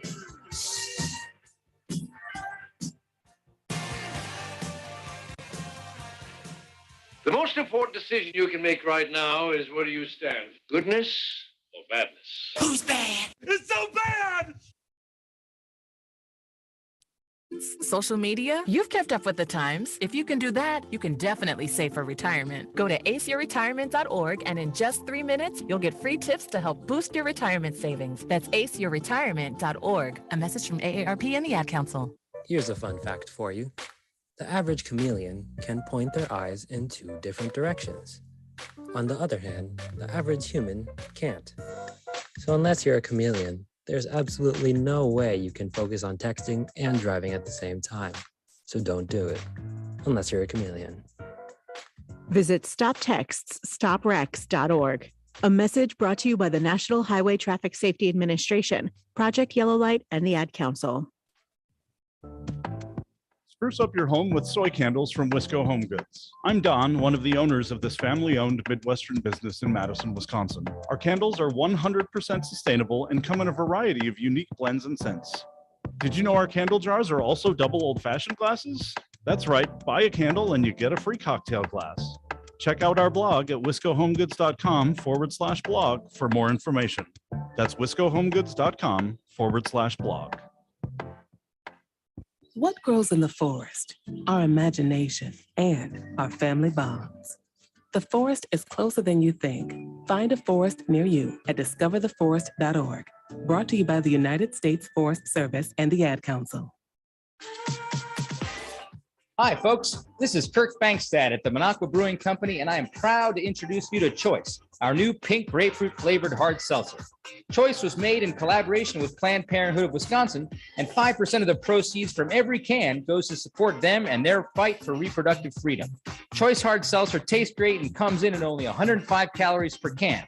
Go to our website, MinocquaBrewingCompany.com, to find where you can buy Choice hard seltzer.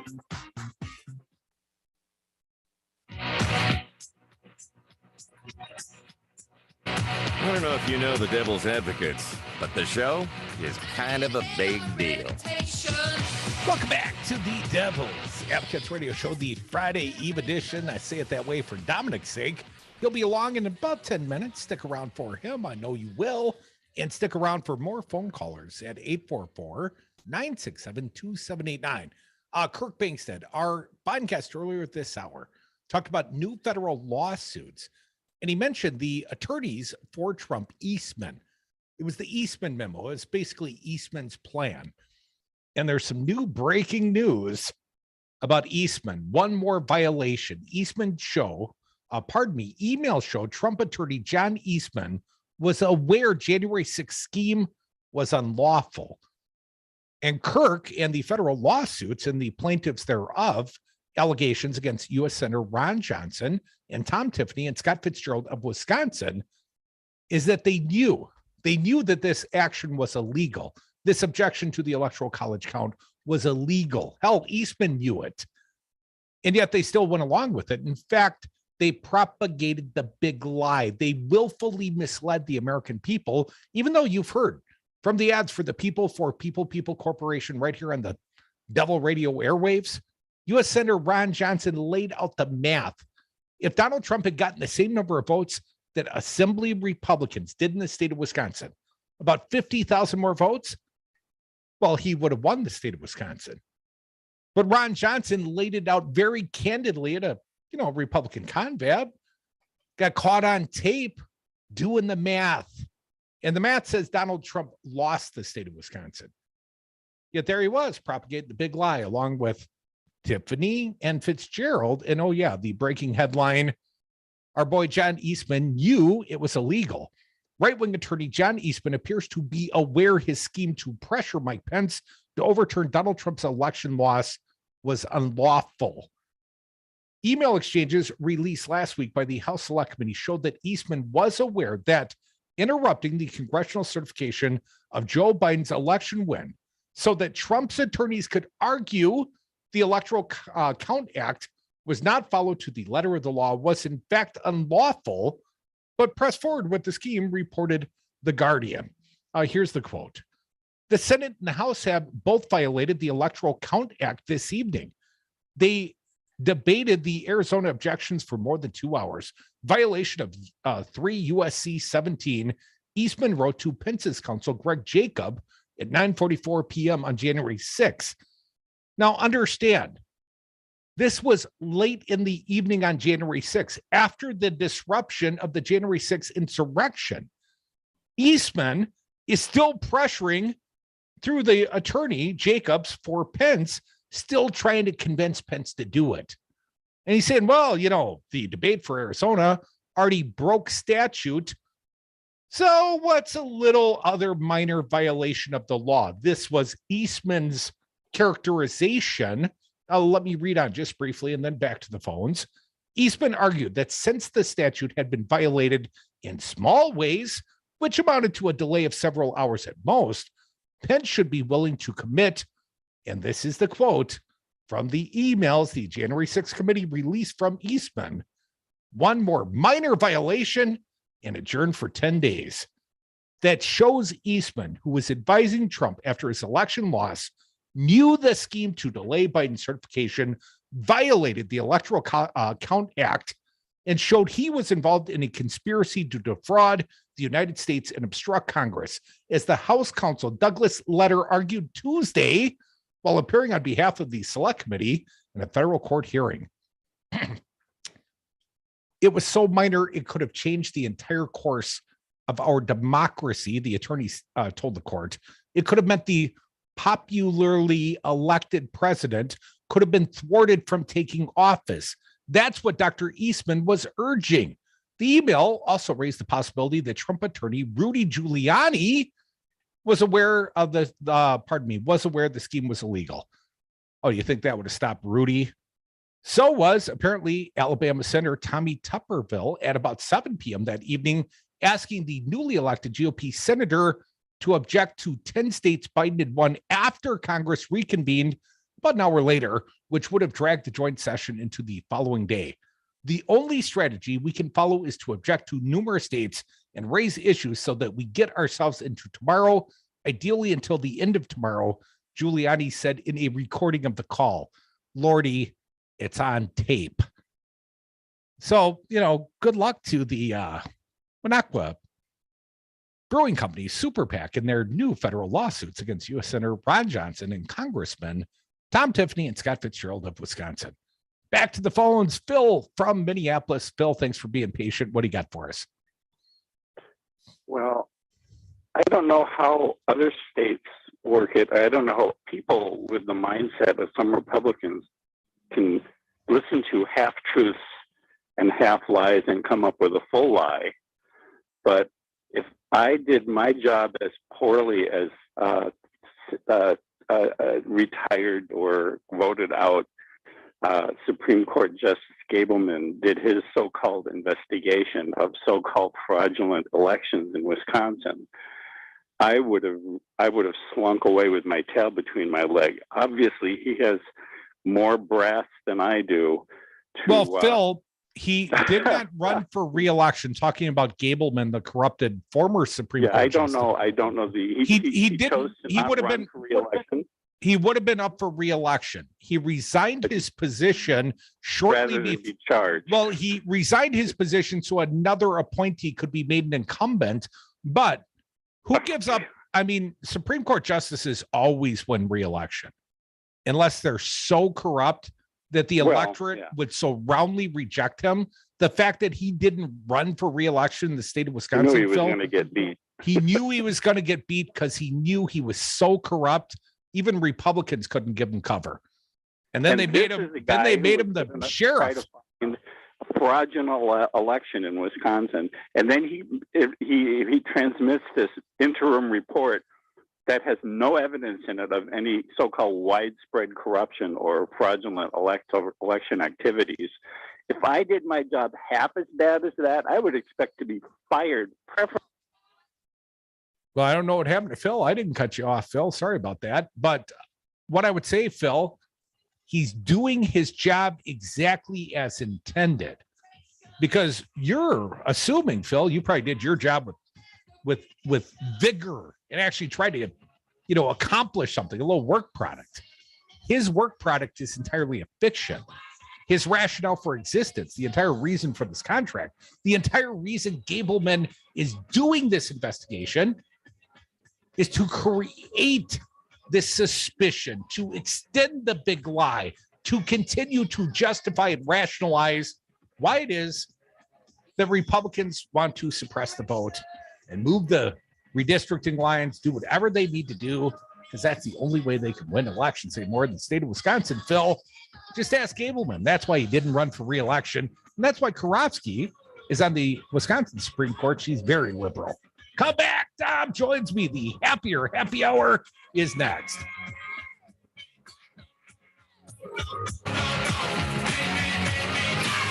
I tell you, I got to plead ignorance on this thing, because if anyone had said anything to me at all when I first started here, that sort of thing was frowned upon. You ignorant slut. I want the record to reflect that I did not call Senator Sanders an ignorant slut.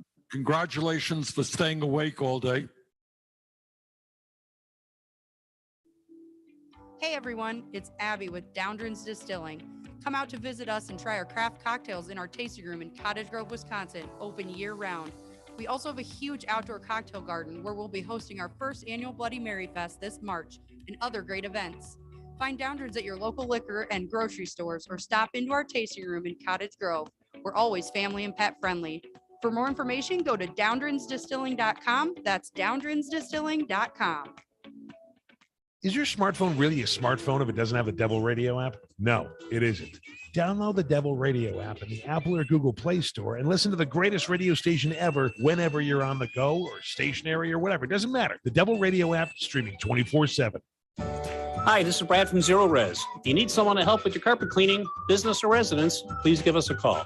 We have the best system available and an amazing team of friendly technicians. Call us at 848-9000 or schedule online at zeroresmadison.com. You are listening to WTTN 1580 AM Columbus, W224 EG Madison, always streaming on the Devil Radio app. AP News, I'm Tim McGuire. The Russian invasion of Ukraine is 2 weeks on and counting. No progress in negotiations today to end the fighting, even with a short ceasefire. Civilians are evacuating, but not without peril. Russia's deadly airstrike on a maternity hospital draws international condemnation.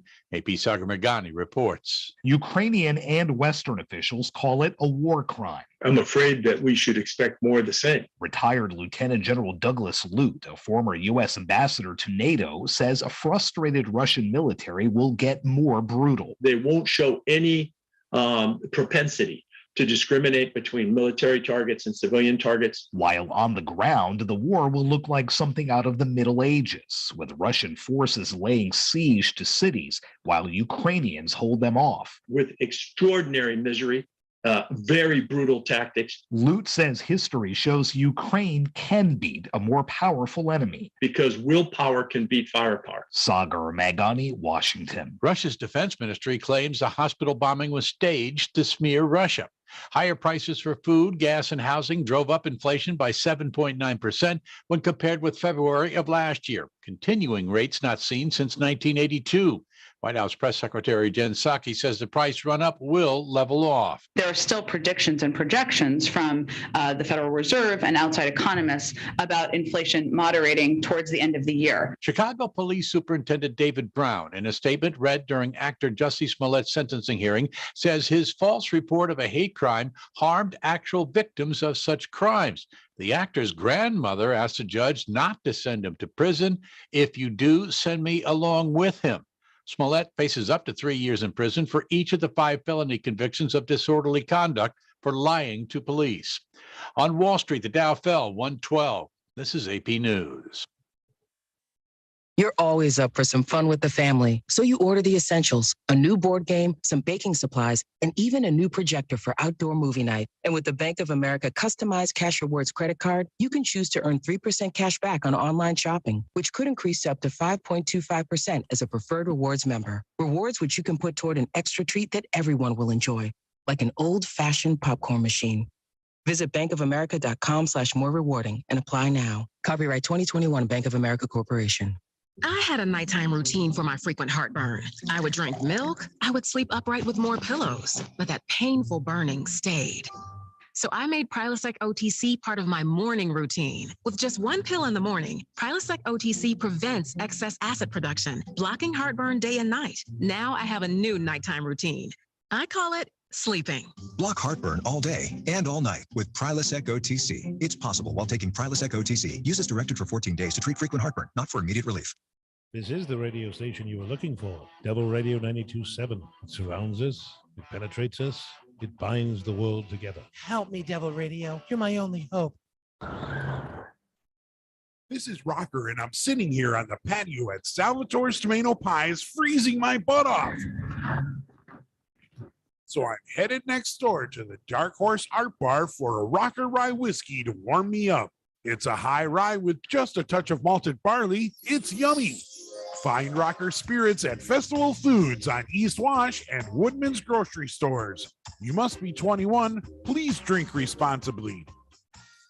President Trump lost the election. Joe Biden won the election. Collectively, Republicans got 1.661 million votes, 51,000 more votes than Trump got. He exhausted his cases. He exhausted the court challenges. All the Republicans voted for Trump the way they voted for the assembly candidates. He would have won. It was not rigged. It was not stolen. Donald Trump lost the election. Joe Biden won the election. It's really clear. This message was paid for by the People for People Corporation. Donate online at p4ppc.org. Do you need to hire? Let Devil Radio help your business find the right candidate with our Help Wanted half minutes.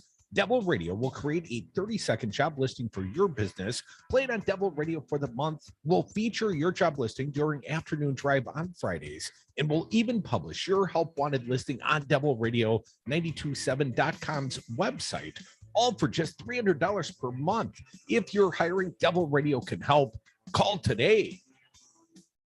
In time, you will know the true power of Devil Radio 92.7. It is your destiny.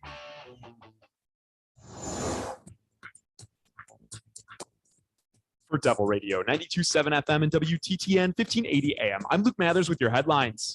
A new report from the Wisconsin Policy Forum confirms analysis that from 2011 to 2021, the lowest income earners in the state of Wisconsin have received a larger share of the state's income tax burden. The bottom 20% of taxpayers in Wisconsin have seen tax rates more than double over the past 40 years. And the report also finds that income is becoming more concentrated among the highest earning taxpayers in Wisconsin. This week, a Dane County judge ruled that Frederick Pren, the Wausau dentist who has refused to give up his seat on the Wisconsin Natural Resources Board, despite his term expiring on May 1st of last year, is a public official and is subject to Wisconsin open records law. Cloudy skies in the forecast with a 40% chance for snow flurries this morning and a high today of 27 degrees. Partly cloudy skies expected this evening with winds up to 15 miles an hour and an overnight low of 15 degrees. You're listening to Devil Radio 92.7 FM and WTTN 1580 AM.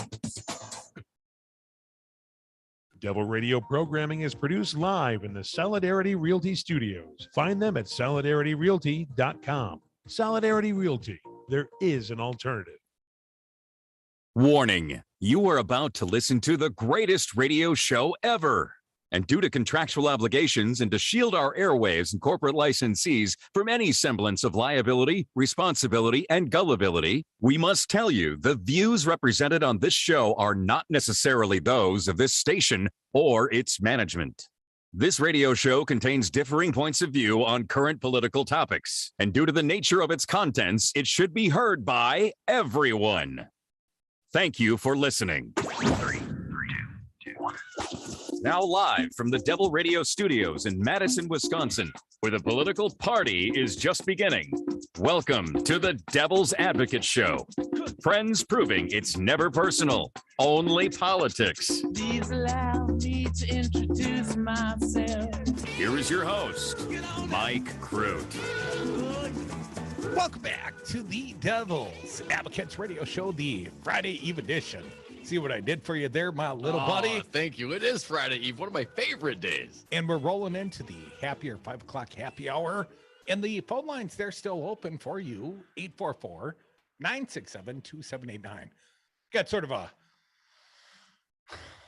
unpleasant email during the commercial break. Someone what'd you do? They'd been on hold nearly 40 minutes and they were appealing. Robert, feeling a little impatient, and said, well, apparently you don't want to hear what I have to say. I'm thinking 40 minutes. I park CJ for up to 2 hours sometimes. Come on, Bob. If you want to talk to the Devils, you got to be a little patient. You know, we usually get to you. Well, I mean, there's sometimes, Bob, there is a plan. You know, there's a few topics we want to get to, and some guests you got to get in, and then we can get to callers, Bob. So, if you weren't too rude and Crute will take your call, perhaps we'll get you in the happy hour. I'll tell you what, Dom, clearly there was no plan. There was no plan. I was just self-indulgently reading the press release you shared with me. Oh, yes. From the Wisconsin citizens demanding election integrity. The WCDEIXYC, something like that. Yes, man, I was having Republicans fun with those people eating their own. What a grab some popcorn, have a beer, and just let's sit back and watch. The day is coming, Dom. If my memory serves, and I'm usually pretty good. Let me see if I get this one right. On your beautiful daughter Isabella's golden birthday, on St. Patrick's Day, that is the day of reckoning for Wisconsin Republicans. A week from today. Because they've either got to declare a willingness to decertify the election, or the Wisconsin citizens demanding election integrity, the WCDEI, is coming for you and your friends too, especially you, Robin Voss. That's Fancy Brand and I were kind of having a little fun with this. They're coming after Robin Voss and former state senator Scott Fitzgerald, who also got sued in the federal courts today. Maybe we'll talk about that as well. Our buddy Kirk Bangstad plays a big part, but they're targeting the very Republican elected officials, as our pal Fancy Brad so astutely pointed out, that brought you the big lie in the state of Wisconsin. No doubt. Right, Brian. They're targeting the very people that cracked open this door that allowed for this farce to happen. And they cracked it. It's cracked. Now it's in. They these broke are the very the people seal that allowed for this. So, good. You know, if you don't feel like you're getting the proper constituent services, Republicans, by all means, go after Robin Vos, go after any Republican you feel you need to. Yeah, go put some wackadoodle in there. Like, you know, some of your people that think somehow, some way you're going to write into the U.S. Constitution, the Wisconsin Constitution, that we're going to what?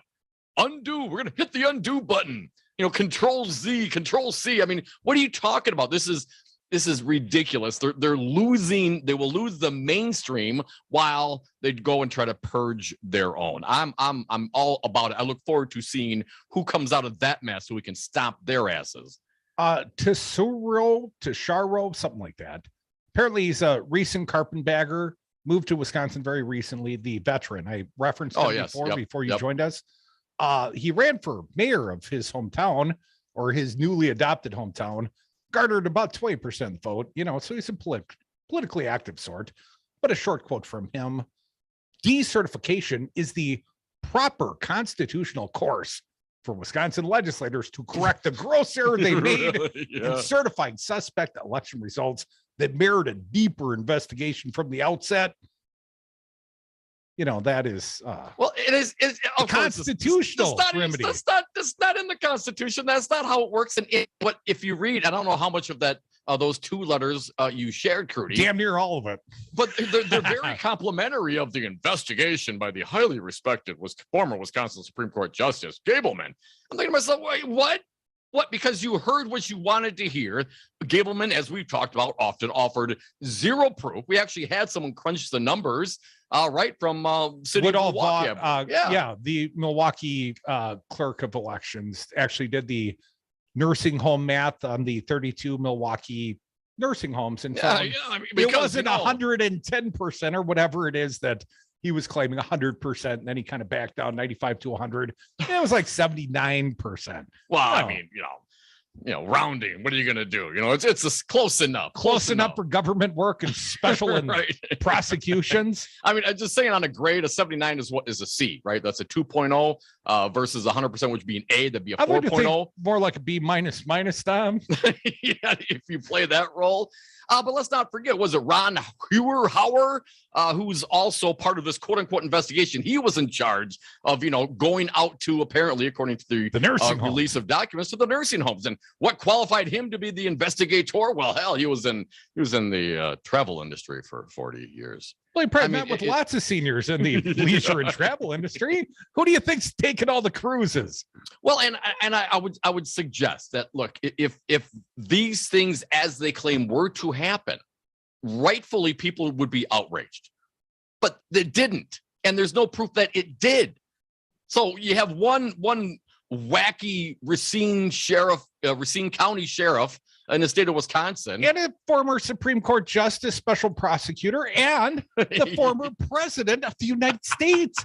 What more proof do you want? They're all on the same page. You're just not reading the tea leaves. Well, it's easy to, you know, present some truth, present some fact, and then you can go down that road. But for those that citizen action group who's claiming they're going to go after all these Republicans if they don't proclaim, number one, good luck with that. I mean, you know what? I'm pretty sure most politicians, like most people, do not, you know, respond well to ultimatums like that. So if you think you got the numbers, knock yourself out. Do it. A little bit again from their open letter to these Republican state lawmakers here in Wisconsin. It's been well over a year that Assembly Speaker Robin Vos and then Senate Majority Leader Scott Fitzgerald illegally signed off on the placement of hundreds of statutorily prohibited drop boxes. Now that's a brand new ruling. I hate to defend Robin Vos and Scott Fitzgerald, but the ruling is pretty damn recent, and it was partisan at that. But anyways, back to their, you know, accusatory presser. That these two leaders, air quotes, ignored all proper legislative process and decided state elections policy on their own. It's constitutionally and legally repugnant. That your silence and lack of action ultimately permitted Vos and Fitzgerald to get away with this clear violation of state law is worse. And then he actually points out, or they do, you know, the WCDEI, they point out specific statute. And they point out the fact that they kind of did an end around on public hearings. They didn't actually have any public hearings on the legislative propositions they've sent off to Tony Evers for his veto. But it's the wackadoodles, the WCDEI people, making sure they dot all the I's and cross the T's. They're the ones that are now concerned about process, but these same ones that are so concerned about Robin Voss's process will just sit back and accept the fraud that Gableman puts out there. Give me some proof. Here is what they point out. Wisconsin elections procedure are amongst the best in the nation. That part's true, but they don't know that. Leadership claims November 2020 is water under the bridge. They say there's nothing to do now but fix any minor problems for next time. They emphatically assert.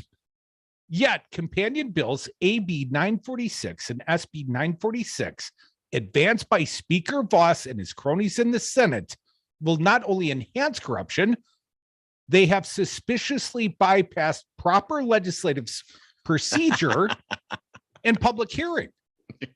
Now, even a broken clock's right a couple times a day, right? Right. And what I would point out is I was at one of these Stop the Steal sort of rallies, and Sheriff David A. Clark was there, and Kirk and a couple of these other loon balls. We keep bantering these righty big lie names around. But one of the major objections they had was the fact that there wouldn't be public transparency in the Gableman reports. I mean, we've seen through a Dane County judge's rulings the ridiculousness of the actual underlying quote unquote evidence. With the evidence seems to indicate they didn't actually do an investigation, Dom.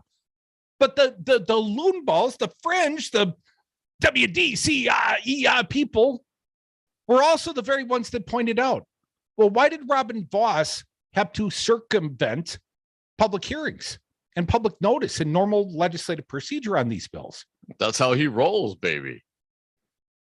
I mean, it is Voss. And why was Gableman not subject to transparent public reports, sort of status reports on the nature of his investigation? Oh, come on, Crute, because Gableman are telling the fringe what they want to hear. They say in one of their letters, the release of Special Counsel Gableman's explosive and well-documented report on extensive voter fraud in Wisconsin nursing homes. That's how they put it. Also, another quote, with Special Counsel Gableman's recent report on widespread voter fraud in Wisconsin nursing homes, the 2020 election results have become morally repugnant, as well, as you mentioned. So they're fine with the non-transparency hustle hack job from Gableman because he produces the result. He tells them what they want to hear. They see Robin Voss as some sort of block to what? To Gableman? Well, it's of course Voss is the guy that put the guy in charge of in the first place. So it's just a circular logic, lack of logic from the righties, which I'm not surprised. But if you are a conservative, and this is a former state Supreme Court justice who claims, and you're not paying close attention, you only listen to Dan O'Donnell, who's also given testimony to this very same committee, right? Key witness. Invited only testimony. But if that is where you're getting your information, you saw this Gableman report, you heard that testimony of Dan O'Donnell, you get your news from Fox and right-wing talk radio, well, maybe you should be outraged because Robin Voss is stolen the re-decertification method of Joe Biden. Go get him. Get him. Get him. Get him. Do it. And what you gonna do when Hulkamania and the largest arms in the world run wild on you? I think people will do what's right. They don't need a government mandate to do that. Well, let me tell you something, brother. Did I get it? Should I wait? Is it safe? It's okay to have questions about COVID-19 vaccines. Now get the facts. Visit getvaccineanswers.org so you can make an informed decision when COVID-19 vaccines are available to you. Brought to you by the Ad Council. I want to get back to being in my community group. I want to continue having a soccer season. So I can throw parties again. So I can go to her parties. It'd really be nice to dine in instead of getting delivery for a change. So I can feel safe and protected for myself and my students. We each have our own reason for why we're getting vaccinated against COVID-19. What will yours be? Visit getvaccineanswers.org for information on the COVID-19 vaccines. It's up to you. Brought to you by the Ad Council. President Trump lost the election. Joe Biden won the election. Collectively, Republicans got 1.661 million votes, 51,000 more votes than Trump got. He exhausted his cases. He exhausted the court challenges. All the Republicans voted for Trump the way they voted for the assembly candidates. He would have won. It was not rigged. It was not stolen. Donald Trump lost the election. Joe Biden won the election. It's really clear. This message was paid for by the People for People Corporation. Donate online at p4ppc.org. 63 Americans a day die by gun suicide. By storing our guns safely, locked, unloaded, and away from ammo, we can give our loved ones a second chance at life. Learn more at endfamilyfire.org. Brought to you by Brady and the Ad Council. Treat yourself to some Wisco Home Goods natural lotions or sugar scrub in 2022. I'm Don, one of the owners of this family-owned Midwestern business in Madison, Wisconsin. Our natural hand soaps, lotions, and sugar scrubs offer you the luxury you deserve. Wisco Home Goods self-care products come in a variety of scents you're sure to love. So go on, add a little pampering to your daily routine. Order at wiscohomegoods.com. Natural, healthy, nourishing self-care and more at wiscohomegoods.com.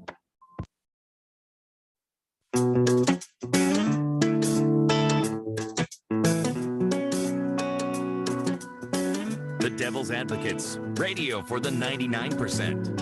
I'm not aware of too many things. I know what I know. And we are back. Thank you for listening to the Devil's Advocates radio show. Happy hour to us all. Friday Eve. Calls are welcome at 844-967-2789. Crute, you want to throw this out there as well. The AP reporting, Scott Bauer, about an hour ago, a Wisconsin judge today ordered Republican Assembly Speaker Robin Vos to produce deleted emails in response to an open records request. I heard he wiped his server. It was in Ukraine. With a cloth filed by what's liberal watchdog group American Oversight, seeking documents related to the investigation of the 2020 election. Now, this is different from the last judge yesterday who released more than 700 pages of documents to American Oversight.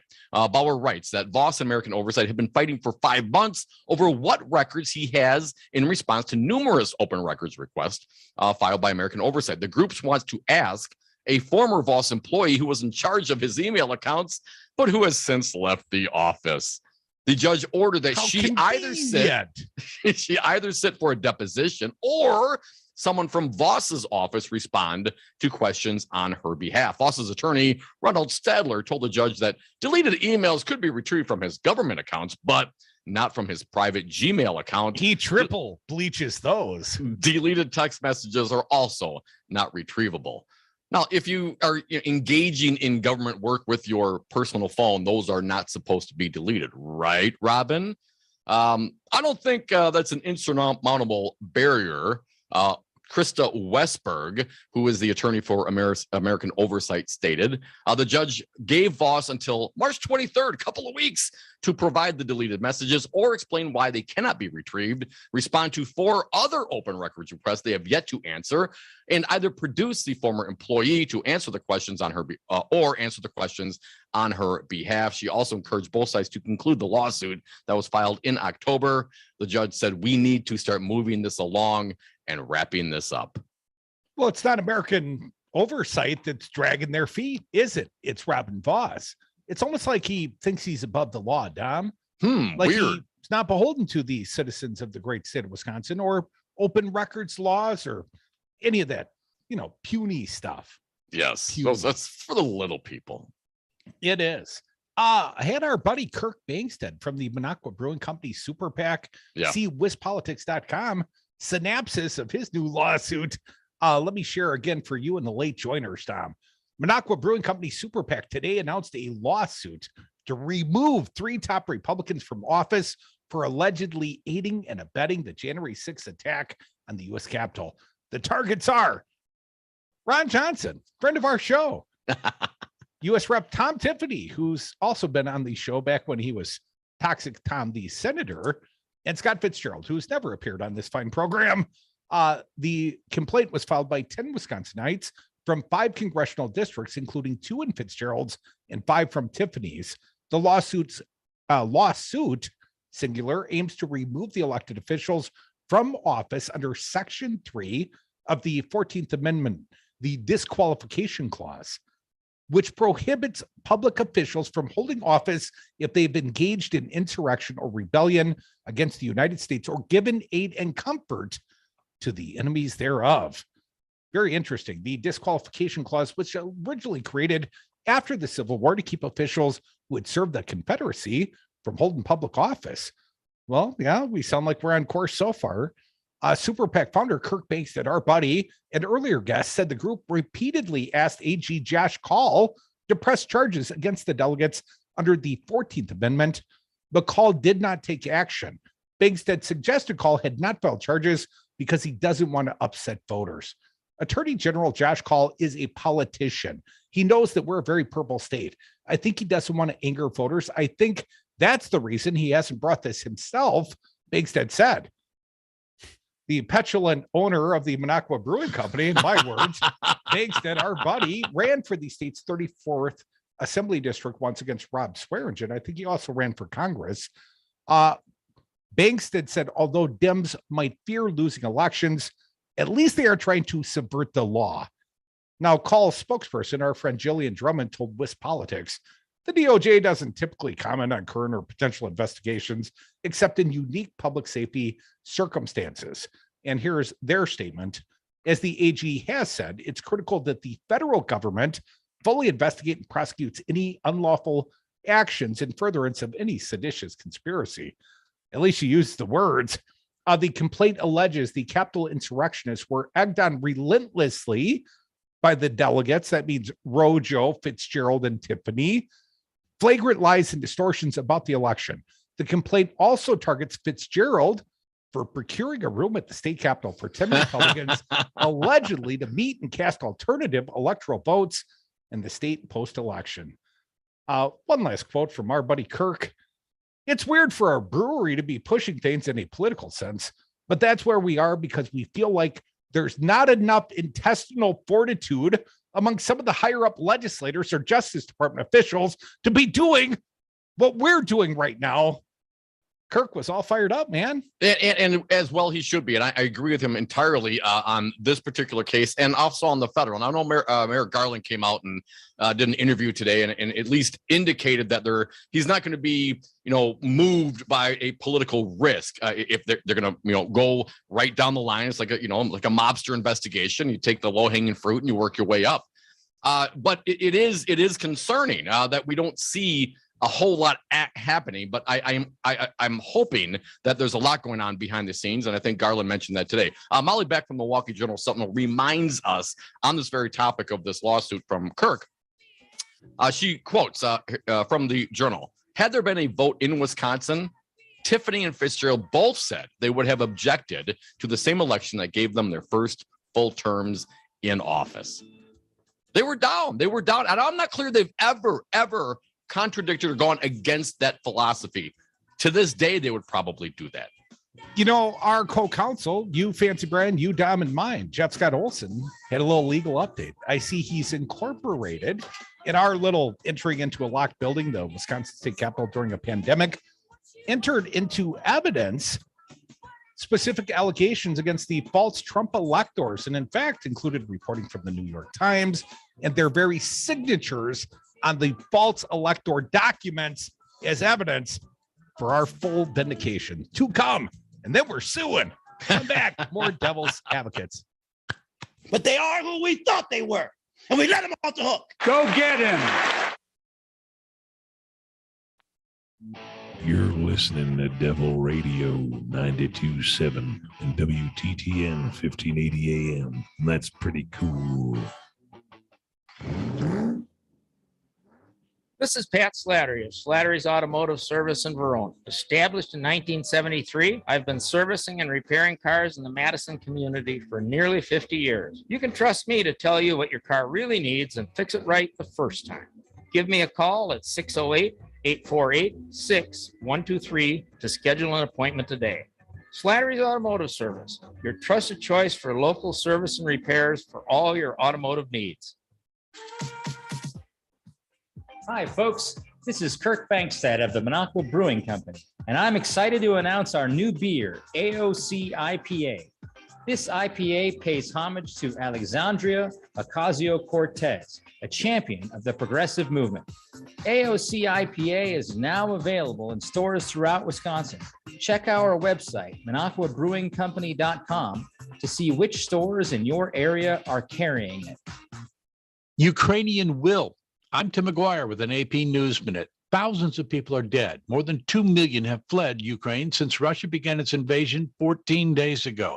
Houses, apartment buildings, and hospitals have been destroyed. Retired Lieutenant General Douglas Lute, who served as U.S. ambassador to NATO, says it will cost time, lives, and money, but eventually Ukraine will beat Russia in the long term, because willpower can beat firepower. But I'm afraid it's going to be very brutal. 92-year-old Molly Smollett, Jussie Smollett's grandmother, calls her grandson a justice warrior at his sentencing hearing in Chicago. She told the judge that if he's sent to prison, send me along with him, okay? The actor was convicted in December on 5 counts of lying to police about his staged hate crime attack. The union's executive committee has approved a contract with MLB owners. If the rest of the players agree, a 162-game regular season starts on April 7th. I'm Tim McGuire.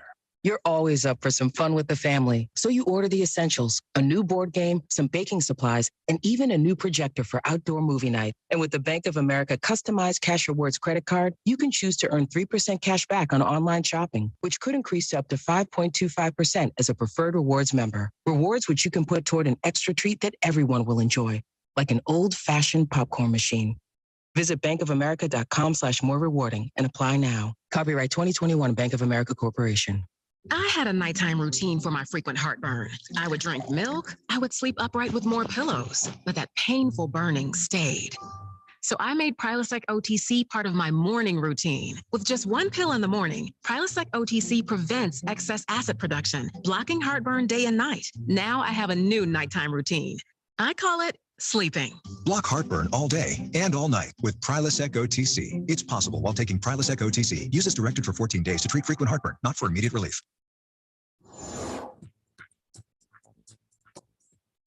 For Devil Radio, 92.7 FM and WTTN 1580 AM. I'm Luke Mathers with your headlines. On Wednesday, the Wisconsin Elections Commission voted 3-3 on a motion to permanently provide guidance for local municipal election clerks to be able to fill in missing information on the envelopes of absentee ballots.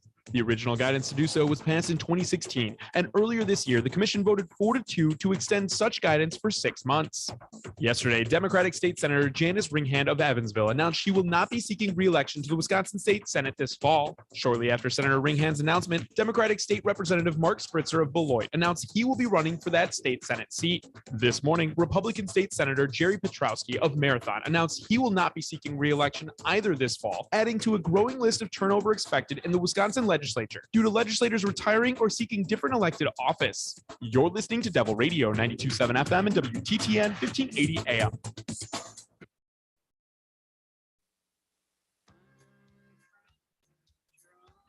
The Devil's Advocates, because freedom.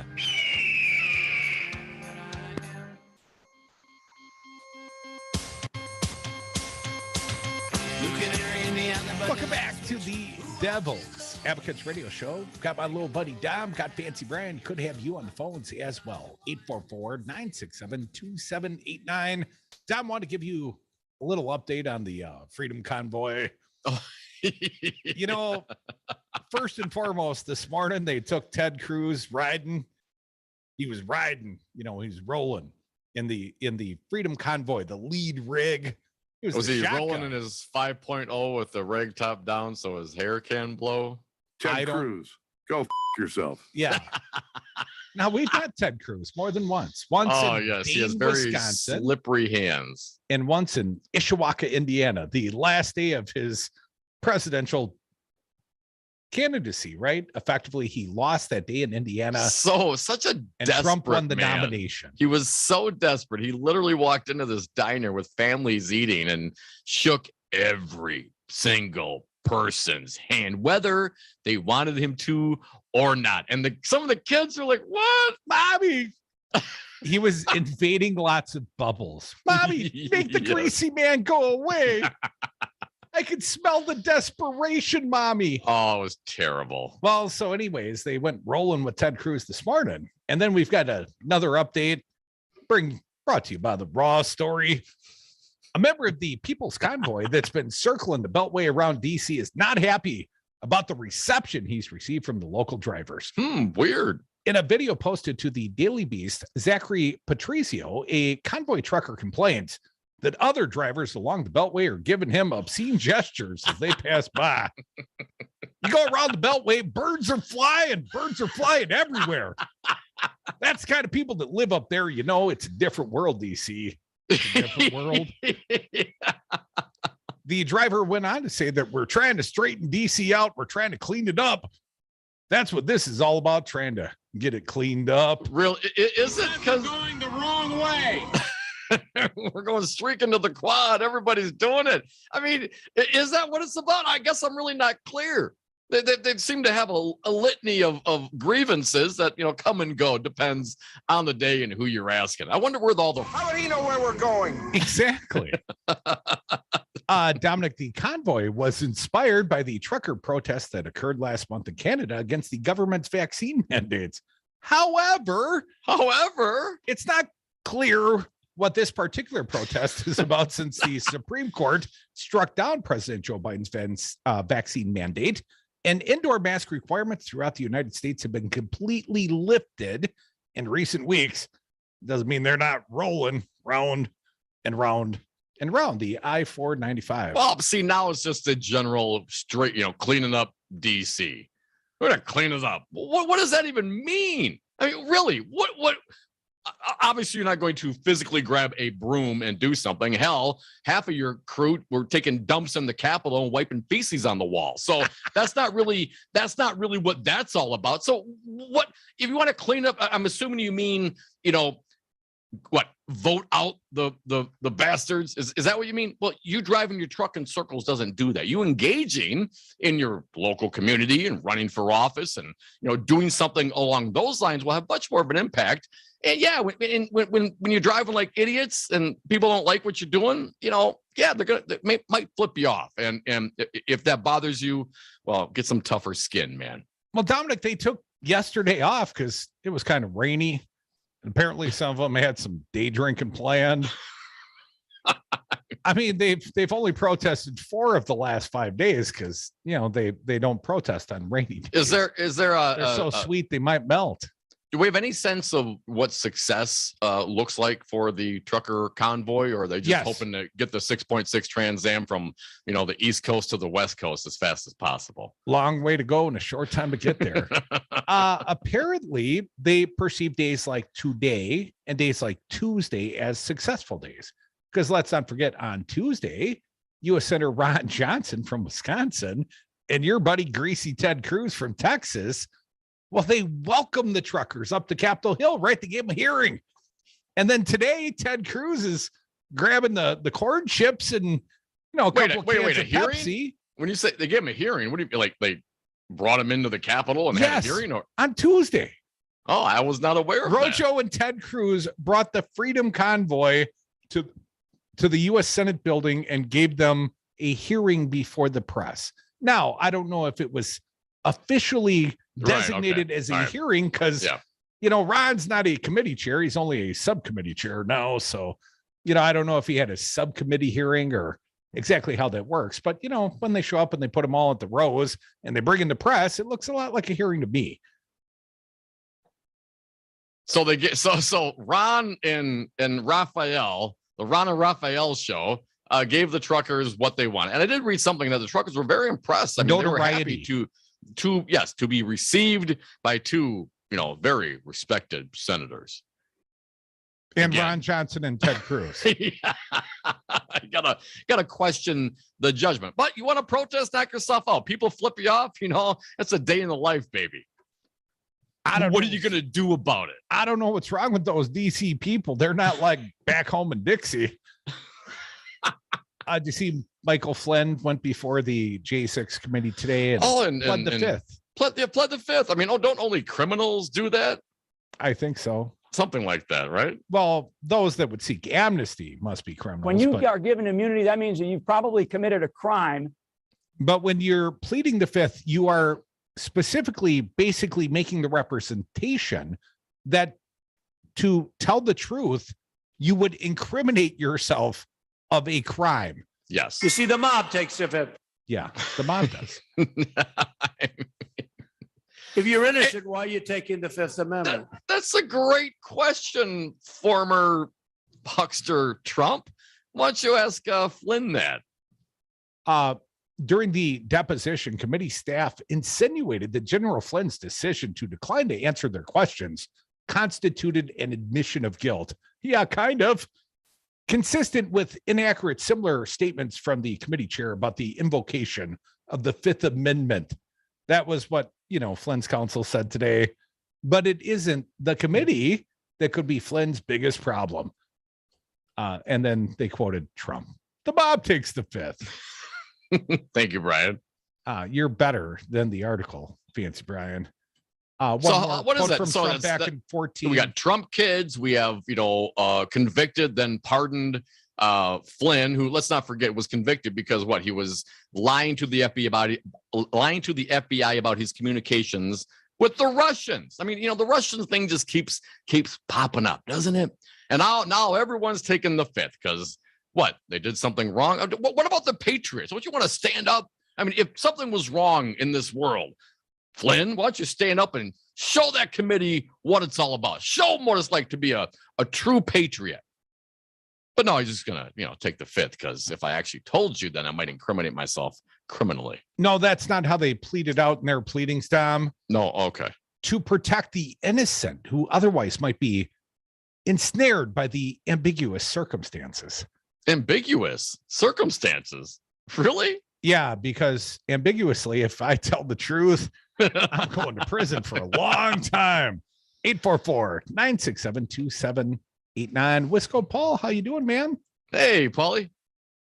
Hey, Devils. Great show today. Yeah, you're welcome, Paul. Okay. Yeah, the GOP is kind of Putin-like. Well, actually, they are Putin-like. Rojo and Robin Voss. It's called ruling of the few over the many. And you know how crybaby they have gotten? Tony's maps, Tony's maps? They can't even accept the fact that the Wisconsin Supreme Court said they're a go. And they're not that great of maps, for goodness sakes. So, they went to the Wisconsin Supreme Court to get this ruling overthrown. Now they're going to they went to the Wisconsin Supreme Court to get that overthrown. Now they're going to the U.S. Supreme Court. It's like, hey, there was one other thing that was brought up today, that John Bolton, he was I forget what he did for Trump, but tried to start wars mostly, but continue, Paul. He had a big mustache for Trump. Yeah. Free mustache rides. Well, apparently he said today that Putin didn't need to invade Ukraine because he had Trump in his back pocket. So I just take that for what it's worth. Wait, Bolton said that today, yes. Misco? Bolton also has made the recent statements that Putin expected Trump to withdraw from NATO during his second term. So, of course, there would have been no reason to invade the Ukraine until after the United States withdrew from NATO. And then, all bets are off. But that's so. I want to be clear here. So the former national security advisor brought on by Donald Trump said of Donald Trump today. You mean the one after Michael Flynn, the guy that pled the fifth today? Right. The guy that pled the fifth and was convicted and then pardoned by the former president. Bolton, the former national security advisor, said today that the reason that happened is because Trump was in Putin's back pocket. And yes. It's wow. I mean, we've been saying that forever, but wow. And Bolton, here's my question. When did you arrive at that conclusion, Mr. Bolton? Did you think about, was that happening when you were there? Or did it just kind of come to your mind today? Remember, if you recall our earlier conversation, Paul, thank you for your call. I don't mean to go on too many tangents here, but during our earlier conversation with Ron Johnson, the day after he voted to acquit, well, we asked him about John Bolton's accusations in the book. First and foremost, when he came back from the inauguration of Zelensky at the White House, and Ron Johnson was there, and so was John Bolton. Bolton was in the room and said that was when Trump connected the quid and the pro quo. And apparently, let's not forget, Bolton never gave testimony before the impeachment committee, wanted to be subpoenaed. right? That was even Rojo's explanation. And I said, well, Rojo, wouldn't you have liked to get to the bottom of it? Hell, you were a material witness. Right. Wouldn't you have liked to give him a little bit of testimony? And Ron didn't seem, real. Wasn't too hip to that. No, huh? didn't necessarily want to give any testimony. No. Got a very patient Mark from the SAC out there. Let's get to him. Mark, welcome back. What do you got? Hey, Mark. Yeah, well, thanks, guys. And first up, if I get a pleasant treat, give Maggie my love tomorrow if I don't get a chance to call in. Because I understand she's going to be. Yeah, it's going to be a big day tomorrow. Make sure you tune in. We got Maggie Dawn. We got James Santel. Man, we got some really smart legal eagles coming in, Mark. So we'll make sure we pass along your regards. Yeah, it's ridiculous, these guys, that Madison Cawthorn, you brought him up, and apparently the Trump judge says, well, the 14th Amendment doesn't really apply anymore. Well, correct me if I'm wrong, and Jim Santel certainly will, that I didn't think an act could overturn an amendment to the Constitution because it didn't reference that particular rebellion or insurrection as far as the Civil War, for the 14th Amendment to apply. It applied to, future events as well. And these, traitors, criminals, which they are, that if they participated in the insurrection and planning for this and trying to overthrow our government, they should be held to account under the 14th Amendment, and they should be bounced out on their ear. And unless 2/3 of the remaining Congress says you can serve, they shouldn't get a chance to run again. I don't disagree with you. Mark, let me quote John Bolton. I think one of the reasons that Putin did not move during Trump's term in office was he saw the president's hostility of NATO. It was widely reported in the American media. And to Putin's mind, it's a binary proposition. A weaker NATO is a stronger Russia. Bolton went on. Putin saw Trump doing a lot of his work for him and thought maybe in a second term, Trump would make good on his desire to get out of NATO. And then it would just ease Putin's path just that much more. Trump undermined NATO during his term in office in 2018. He privately discussed withdrawing the United States from the alliance, raising concerns about national security officials. Bolton, during his remarks at the virtual event, this was just this week, said, I thought he put his foot over it, but at least he didn't withdraw then. In the second Trump term, I think he may well have withdrawn from NATO. And I think that Putin was waiting for that. And how would that have made America give us a better position in the world? Joe Biden's weak. Afghanistan. I see you waiting, CJ. Maybe we'll get to your call next. 844-967-2789. Communicating. Keeping up foreign relations. I was, giving him the bird. The finger. Yes, I know the finger. Bolton? That's me. Wow, is that your real name? If doctors, nurses, and grocery store clerks can wear a mask for 10 or 12-hour shifts, you can wear a mask for an hour or less when you go to the store. Do your part. Mask up, America. Brought to you by the Ad Council. Happy birthday to you. Happy birthday to you. Birthday parties. Happy birthday to you.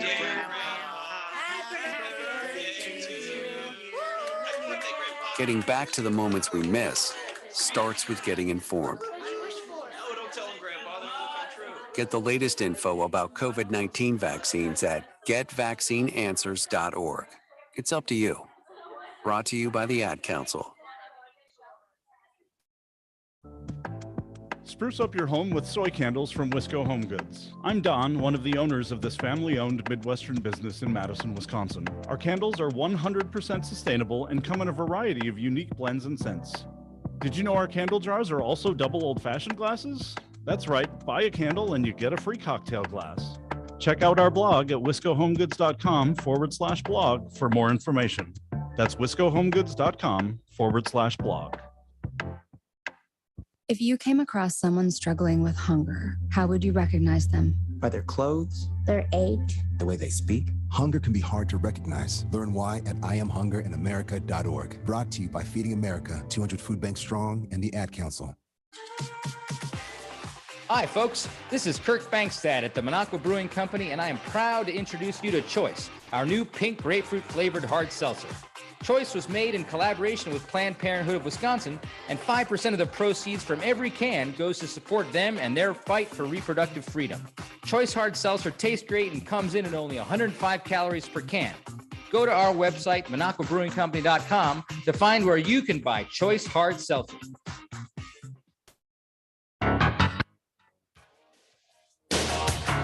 Warning, listening to the Devil's Advocates may expose you to opposing views.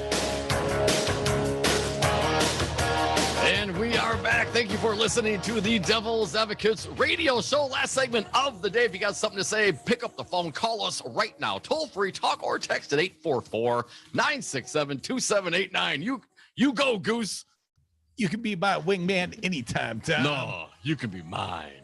844-967-2789. But you know who no one really wants as a wingman? Ted CJ? Cruz.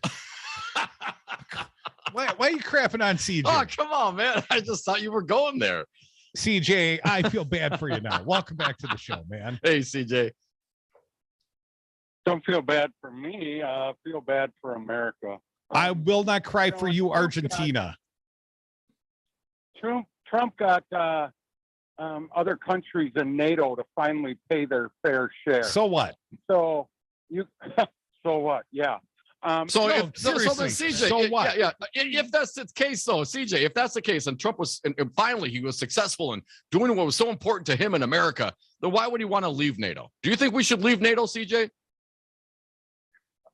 The way they're acting right now, and obviously Biden can't hold the coalition. No. Is that a yes or a no, dude? Should we leave NATO? Did you see how he just hung the vice president out to dry in Poland? Why would you care? You hate the vice president. Hang Mike Pence. CJ, do you believe we should leave NATO?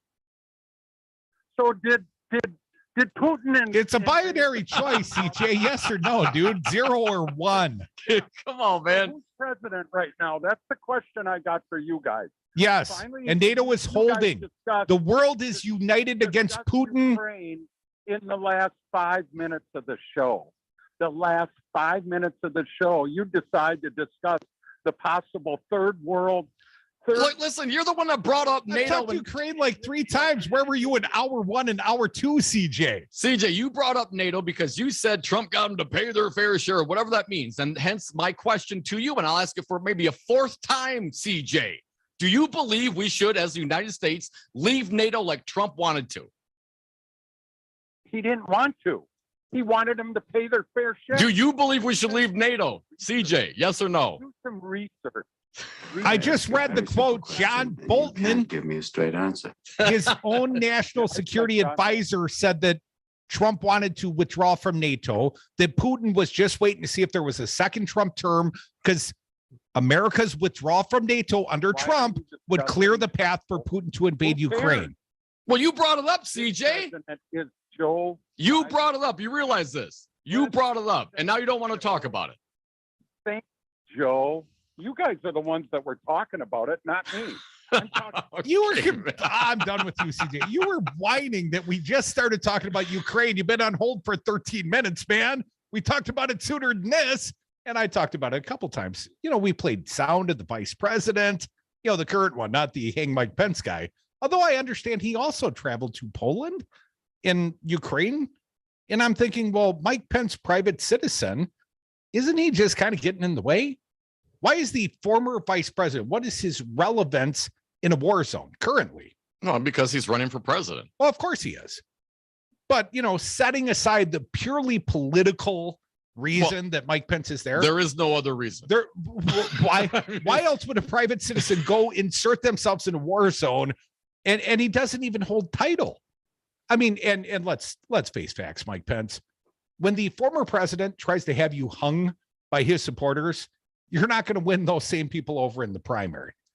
I mean, you got as good a chance to be in president as Ted Cruz. And that's pretty slim.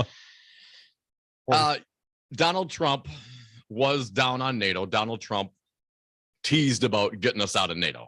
CJ, America, conservatives. And even if you consider Donald Trump, finally squeezing a dime out of those, NATO ne'er-do-wells that never paid their freight.